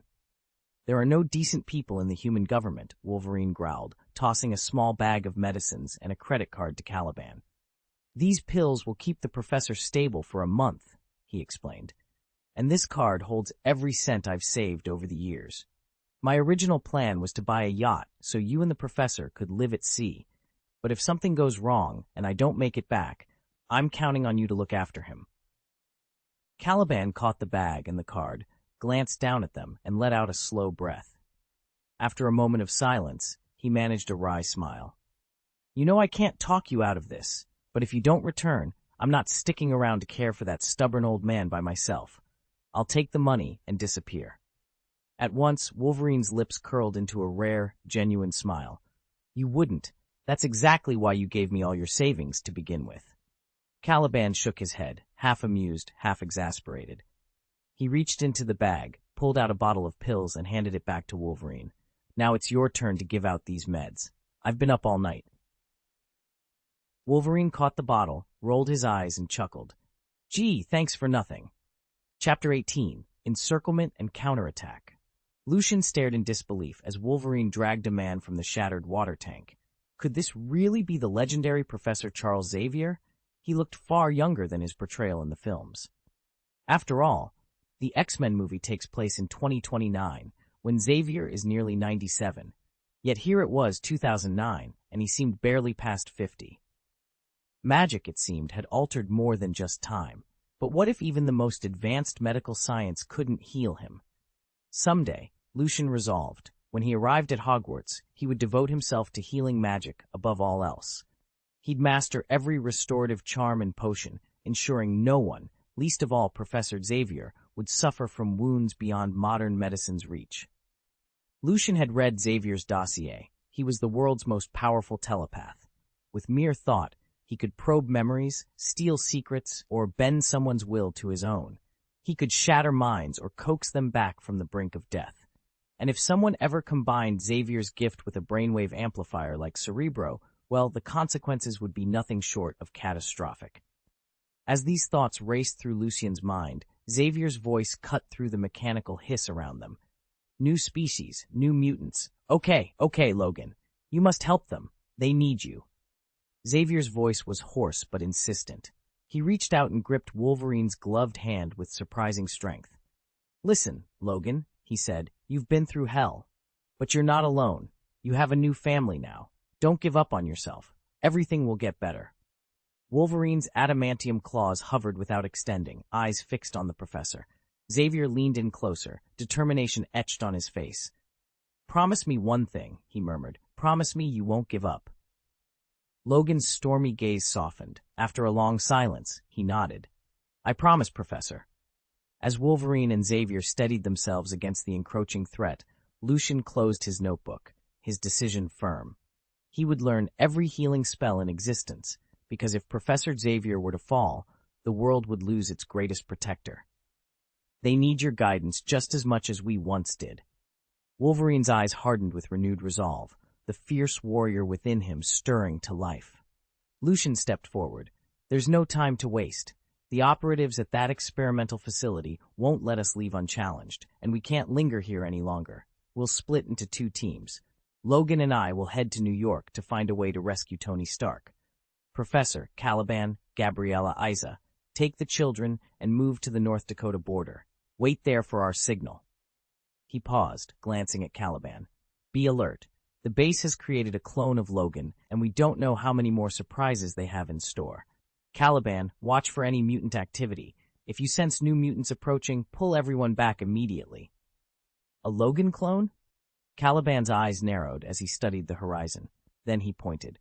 "If I'm not mistaken, they're already on their way." Far off across the empty plains, a long motorcade crept into view, its headlights flickering like distant fireflies. Lucian squinted against the gathering dusk. "They're moving faster than I anticipated." Lucian glanced at the convoy's rear-view monitors and inclined his head. "We'd better take care of this now," he said. "If we wait any longer, we'll only run into more trouble down the road." As expected, Yackley Gene Company had already put 2 and 2 together and tapped their local surveillance network. With a rig this big, a military-grade transport truck bristling with experimental gear, they couldn't hide from prying eyes. In the past, being followed might have spelled disaster. Even Lucian's magnetic abilities, which let him redirect bullets in mid-flight and turn him into a walking arsenal, would only last as long as his ammunition. Once his magazines were empty, he'd be just another target for X-24. Now, though, the playing field had shifted. Wolverine Himps, LF had intervened, while a made-in-the-lab Wolverine clone, outfitted with an adamantium bullet as a last-resort suicide weapon. Lucian knew that single shot could tear through X-24's regenerative tissues faster than anything else in existence. If they struck first and eliminated X-24, the experimental base would be secure, at least for the time being.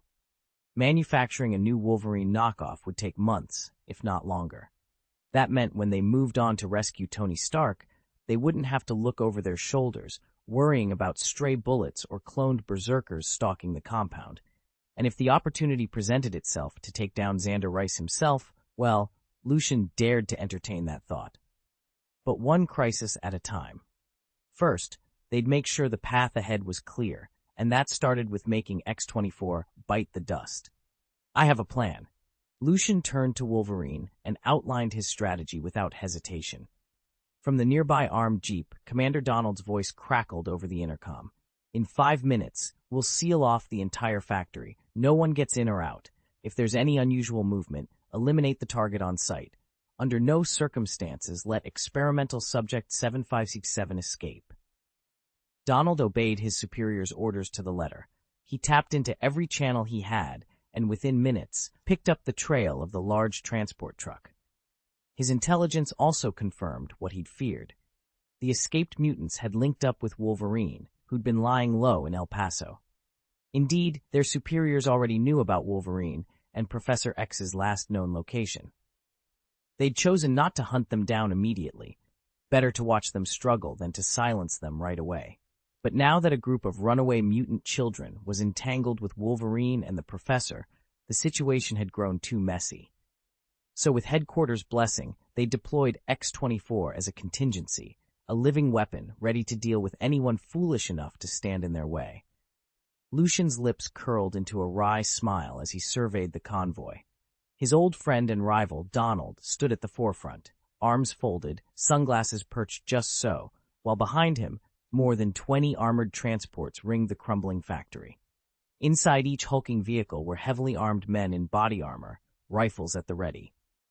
In all, nearly 100 mercenaries fanned out to secure firing positions around the perimeter.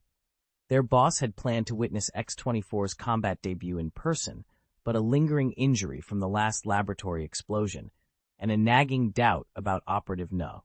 757's marksmanship kept him stranded at headquarters. So Donald, brimming with misplaced confidence, took command here in the field.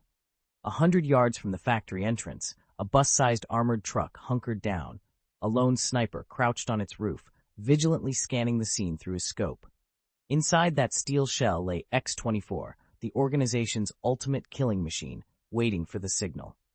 Donald tilted his head, letting his sunglasses fall lower on his nose. He cracked a mocking grin. Well, well, Lucian, my one-time hero. I never thought we'd cross paths like this. Hand over the kids, and I'll see to it you and that old man of yours can go back to your quiet little life. He spoke as if Lucian were nothing more than a washed-up legend, a has-been incapable of posing any real threat. But Lucian's eyes gleamed under the harsh noon sun.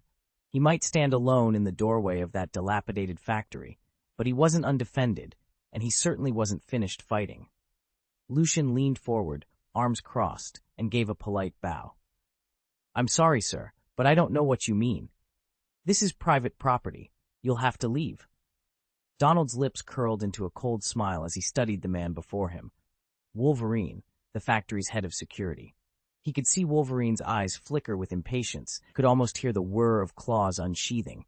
Still, the big man kept his hands at his sides, as if merely weighing Donald's next move. Donald nodded toward the massive e-transport truck idling outside the gate. You've been amusing, Wolverine, but I doubt you're bluffing. I'm not leaving until I find what or who I came for. Wolverine's jaw tightened. There's nothing here. Absolutely no one. He shook his head, then added, including. Donald cut him off with a gesture, and 20 of his men fanned out through the factory, weapons raised. Lucian, watching from a safe distance, clenched his fists. He knew Wolverine's tactic, stall for time until escape routes closed. 5 minutes later, the search party reassembled at the entrance, empty-handed. Donald arched an eyebrow. He surveyed the building, the yard, every dark corner, and then, with a self-satisfied grin, he pointed at the rusted water tank bolted to the factory's side. What a perfect spot to hide something, or someone. Wolverine's face went slack. He took a half step back, then squared his shoulders. It's just a water reservoir, totally empty. There's nobody inside. Ignoring him, Donald snapped his fingers. 2 burly men hauled a ladder from the truck as the rest of the squad fanned out around the tank, guns raised. Lucian's heart pounded. Far too late, he realized they'd sealed off all exits. The old man he'd come to rescue was in far deeper trouble than he'd suspected, and now Donald was about to break every barrier between them. The first thug leaned in close, peering at the circular hatch high above. Boss, you sure this is the one? Donald brushed a stray lock of hair back from his forehead. Positive. He glanced sidelong at Wolverine, who was still trying to mask his unease. You've wasted enough time, Wolverine. Open it. Wolverine swallowed and stepped forward. With trembling fingers, he found the release latch and yanked. The heavy lid creaked and shifted, and then, beneath the roar of excited voices, Lucian saw movement inside. A shadow slipped against the dirty metal walls. Hold it, Donald barked. Keep your distance. Lucian froze. That was their cue. As soon as the hatch swung wide, Donald's men would storm in. Whatever was down there, his friend, the old man, was in danger of being dragged into the open. He had to act. With the others distracted, Lucian crouched low and slipped around the corner, ready to sprint for the hatch and save the person Donald had so desperately tried to deny. But first, he'd need Wolverine on his side. And if that hulking guard had any sense of loyalty left, well, now was the time to test it. At that moment, Wolverine swiftly pulled a small vial of reagent from his pocket and injected it into his arm. Chapter 19. You're it, little wolf. Donald stumbled backward, alarm flashing in his eyes. He recognized that vial all too well, the specialized reagent their experimental base had developed to boost mutant abilities in an instant. A single injection could restore Wolverine to his absolute prime, if only briefly. And Wolverine at his peak was a killing machine. Sniper, take the shot on Wolverine! Donald barked into his radio. A crackle of static answered before a voice reported, Sir, We have X-23 and Subject 757 engaging our perimeter. Donald ground his teeth. Deploy X-24 to handle them. Sniper, you stay locked on Wolverine. He watched his men spring into action, confident in his backup plan. He didn't know how X-23 and Subject 757 had slipped through such a tight cordon, but it didn't matter. Once X-24 arrived, those two were doomed. Experimental data made it clear. X-23 couldn't hope to defeat X-24, and even Experiment 757's expert marksmanship couldn't penetrate her defenses. They were completely outmatched. Wolverine was the key now. Revitalized to peak strength by that mysterious serum, he'd already cut down 10 of the enemy's elite operatives under a hail of gunfire. Without someone to pin him down from a distance, he and the rest of their team might have been wiped out in moments. No wonder their boss prized him so highly. Targets locked, the sniper's voice crackled in Wolverine's earpiece. Before Wolverine could react, a single round from the sniper rifle slammed into him. He crashed to his knees. The enemy fighters swarmed, laying down suppressive fire to keep him pinned. Meanwhile, Lucian and the little wolf girl made their move. They slipped away from the main firefight, quitting the factory before it could be sealed off, and ducked behind a stack of shipping crates outside. With all eyes on Wolverine, this was their chance. Their objective lay just 100 yards away, the enemy's armored transport, where X-24 was being held. Get to him first, and the battle would swing decisively in their favor. Lucian swallowed hard, gauged the distance, and sprinted for the vehicle. He hadn't expected them to bring a sniper, especially one precise enough to drop Wolverine in a single shot. That level of planning didn't feature in any of the intel or in the movies they'd all seen. It meant their foes considered Lucian and the wolf girl a serious threat. But there was no turning back now. If they could free X-24, they might yet turn the tide. Lucian crept forward, heart pounding, every footstep bringing him closer to the transport and to the answer that lay inside. Lucian tightened his grip on the little wolf girl's fur, relieved that he'd brought her. Her ferocity and uncanny self-healing made her the perfect contingency. If the sniper zeroed in on him, he'd simply raise her as a shield.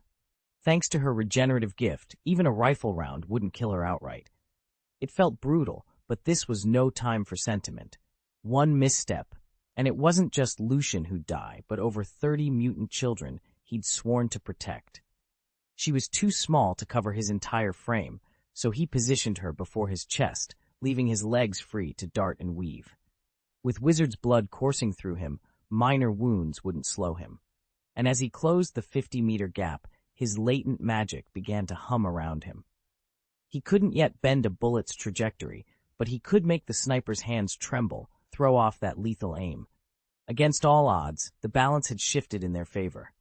Lucian watched as the sniper never turned his rifle on them. Instead, he kept his sights fixed on the factory. Wolverine's feint had drawn enough attention away from the bus, but no one was letting them off easy. With a roar, Wolverine unleashed his brutal clone, X-24. "Let's go," he snarled. The rear doors of the transport bus swung open, and X-24 sprang out, claws bared, roaring down the tarmac toward them. Against all odds, Lucian felt a surge of excitement. This was exactly the opening he'd hoped for. Behind the beast, 4 elite soldiers disembarked, but they didn't fan out to support X-24. Instead, they hauled cases out of the truck and assembled a bulky 4K camera on a tripod, checking angles and adjusting focus. They intended to record the fight, not join it. Everyone knew how savage X-24 could be. They'd been ordered by their superiors to capture every moment of his field test on video for later analysis. No one believed X-23 and Experiment 757 stood a chance. As X-24 thundered closer, Lucian scooped up the small wolf girl at his side. With steady fingers, he drew his suppressed submachine gun and fired 2 rapid bursts. The first round struck X-24's flank. The second slammed into his shoulder, sending the monstrous clone reeling, but not yet down. Lucian's lips curved into a determined grin. The real fight was just beginning. Lucian didn't fire the adamantium bullet at once.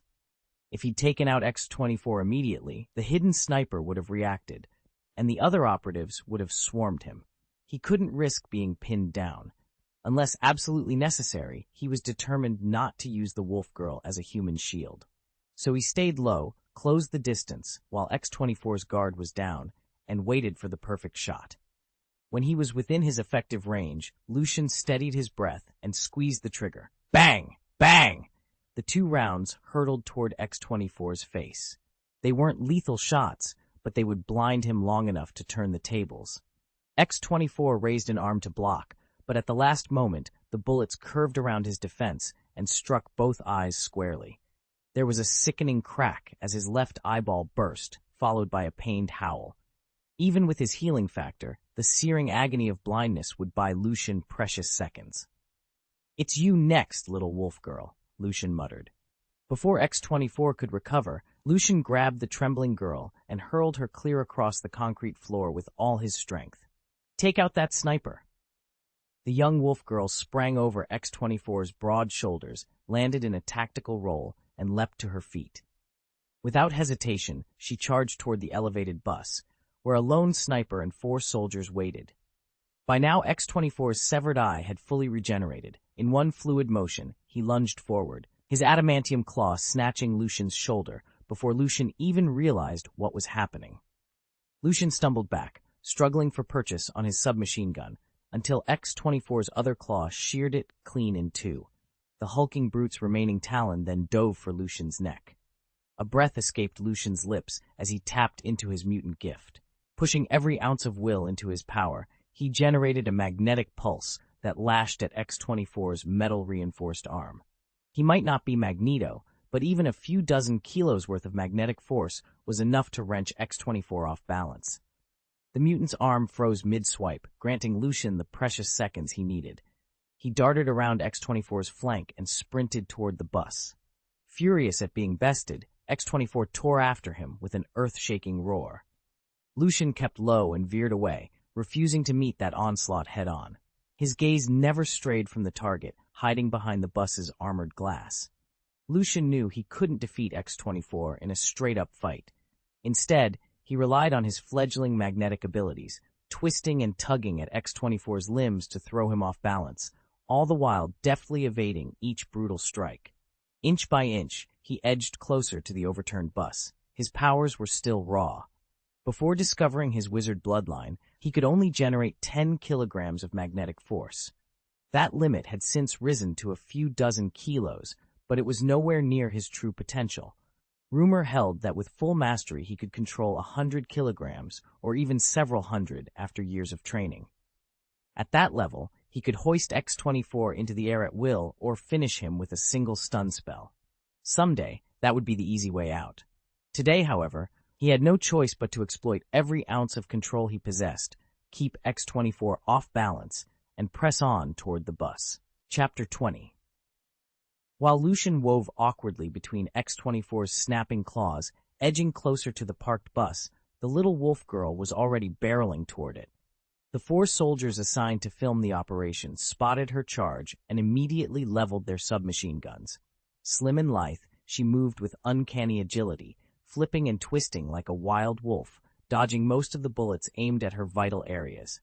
A handful of rounds found flesh, sending shards of pain through her torso, but she snarled through it, muscles coiling for the kill. In a blur of motion, she sprang at the nearest soldier and tore into him with practiced fury. 2 of his comrades fell almost as quickly when she struck again. Years of brutal combat training had honed her reflexes and steel resolve. Nothing about this sudden firefight fazed her. Above on the bus roof, the sniper heard the commotion and hesitated. He'd been zeroing in on Wolverine inside the factory, but now he couldn't stand by as the girl fought for her life below. With a grim click, he swung his rifle around, sighting the wolf girl in his crosshairs. She just dispatched her second opponent when the rifle barked, and a single bullet drove into her chest. This shot was different from all the others. The shot slammed into her so hard that the little wolf girl was hurled backward, with a piercing scream ripping from her throat. Before she could even roll to her feet, the 2 remaining soldiers pounced. They yanked her arms and legs apart, pressing her flat against the icy floor. Though she possessed uncanny agility and lethal skill, she was still just a child, no match in pure brute strength for 2 full-grown, muscle-bound men. She thrashed and kicked, but it was useless. I want to see if you'll still get up once I blow your head off. The sniper snarled over his shoulder. His gaze flicked briefly to experimental subject 757, who was ducking and weaving under X-24's relentless onslaught. She wouldn't last much longer. Turning back, the sniper leveled his rifle at the pinned girl's temple. He didn't believe she could survive a bullet to the skull. If the first shot didn't kill her, he'd fire again. And again. Screams were always more satisfying when they echoed beneath the barrel of your gun. Lucian lunged forward just as the restrained wolf girl staggered. He'd quietly calculated the distance, and now was the moment to strike. Focusing every ounce of his power into her ankle, he sent her sprawling and ruined her attack. Without hesitating, he withdrew the small pistol hidden under his jacket, flipped off the safety, and leveled it at X-24's temple. Game over. The shot cracked like thunder. The adamantium bullet tore through the barrel and into her skull. X-24 collapsed in a lifeless heap. Somewhere downrange, the concealed sniper who'd been ready to execute the wolf girl heard the shot and instinctively raised his rifle. When he saw X-24 lying still, horror painted his face. He swung the scope back to Lucian, experimental subject number 757, who was now charging straight at him. "No, this can't be happening," he muttered. Then his weapon began to tremble violently, shuddering in his hands as though gripped by its own pulse. He tightened his grip, trying to steady it, but the shaking only grew worse, rattling the barrel and threatening to wrench the rifle right out of his grasp. The remote-controlled sniper rifle trembled in Lucian's hands, weaving in S-curves as it tried and failed to dodge incoming fire. He squeezed the trigger of his sidearm instead. Bang! Bang! In the confined space beside the overturned bus, he spotted the two burly guards pinning the young wolf girl to the floor. He fired twice. Both men dropped instantly, bullets to the head ending them before they hit the ground. Freed in an instant, the wolf girl, designation X-23, slashed her claws across the bus's metal siding, then sprang onto its roof. Above, the enemy sniper fumbled for his radio handset. "Commander Donald, X-24 is down. Watch out for X-23 and the experimental subject." His voice cut off in a wet gasp, as X-23 lunged, driving her claws straight into his chest. He doubled over, blood blossoming on his uniform, then crumpled. Lucian raced to the side of the bus and peered up. There she was, fur-matted with blood and rage, hauling the sniper's body across the sloping roof like a trophy. He allowed himself the briefest of smiles. The mission was only getting started, and it was already more dangerous than anyone had predicted. Lucian crouched beside the little wolf girl and gave her a reassuring smile. "All right, I've got this from here." Gently, he stroked her silvery fur, scooped her into his arms, and then moved swiftly to disarm the 4 stunned soldiers. Rifles and submachine guns all fell into his hands. Climbing into the bus's driver's seat, he hesitated for a moment. Under normal circumstances, he'd never drag a child into such a brutal fight. He settled the wolf girl carefully into the passenger seat and finally let his hand rest on the sniper rifle. He closed his eyes and whispered, "Thank you for this." Lucian couldn't yet bend a bullet in mid-flight, but that day would come. Imagine a sniper rifle with a 2,000-meter range and guided rounds to boot. A weapon like that would be unstoppable. He slammed his foot on the accelerator, and the bus lunged forward toward the factory. Just before they reached the compound's high, reinforced gates, Lucian activated his power. The 4 submachine guns affixed to the hood sprang to life at his mental command. Glass shattered, and the guns roared in unison, sending tracer rounds arching over the factory walls like metallic rain. Deep inside the cavernous plant, Donald loomed over a battered Wolverine who knelt on one knee, gasping for air. Donald's lips curled into a cruel grin. "The drug's effect has worn off," he taunted. "Tell me, Wolverine, how long do you think you can really hold out now?" Inside the vast, dimly lit factory, the man in the control booth leaned forward, a cruel smile playing on his lips. "To be perfectly honest, your reinforcements, experimental subjects number 757 and X-23, will be in my agent's hands any minute now. After that, I'll send all of you off together." He hadn't even finished speaking when the intercom crackled. A sniper's shot, then a blood-curdling scream. Wolverine let out a harsh laugh and hauled himself to his feet, every bruise and gash forgotten in the surge of defiance. Seems like someone's about to get sent off instead, he growled. Down the hall, a breathless voice burst over the radio. Commander, a bus is barreling straight into the complex. Our men can't stop it. Gunfire rattled the walls. Moments later, a squad leader came rushing in, face ashen. Sir, it's a total breach. We have to pull back. Now! Commander Donald's jaw clenched as he surveyed Wolverine's battered but unbowed form, then listened to the terrified yells and shots echoing through the corridors. With a curt nod, he turned toward the exit. Retreat! Within seconds, fewer than 20 soldiers piled into a waiting vehicle, and the doors slammed shut behind them. Left alone in the suddenly silent command center, Wolverine sank to one knee, every muscle trembling with exhaustion. Then, a thunderous crash. The factory gates splintered inward as an old city bus came hurtling through, screeching to a halt in a cloud of dust. Its doors swung open, and two figures leapt out onto the concrete floor, Lucian and the little wolf girl, X-23. Wolverine allowed himself a fierce, relieved grin. His reinforcements had arrived just in time. "Are you all right, Logan?" Lucian called out, eyes scanning the wreckage. "Still standing," Wolverine growled, pushing himself to his feet. He winced, every movement betraying a pain 40 years of battle had only deepened. If this had gone down 20 years ago, none of those bastards would have walked away. Logan shot him a sideways glance. "Mind your language around the kids, though I've got to admit, Lucian, you fought like it was the good old days." At that moment, Professor Xavier emerged, rolling his wheelchair out of the flow, dead control chamber. Water dripped from his polished bald head, but his expression was resolute. Lucian drew a steadying breath. "We've bought ourselves some time, but we can't linger. According to the plan, we split into 2 teams and move out immediately." Gabriella rose to her feet and met Lucian's gaze. "We've decided not to head for Canada," she announced firmly. "Charles is right. Pushing for Friday tightens our window too much and puts everyone in danger. We can't afford to be reckless." Lucian nodded once, sharply. He glanced at each of them in turn. Logan, still flexing aching muscles. Professor X, unwavering despite the odds. Gabriella, determined and calm. "All right," he said. "We move on my mark. Stay sharp and watch each other's backs."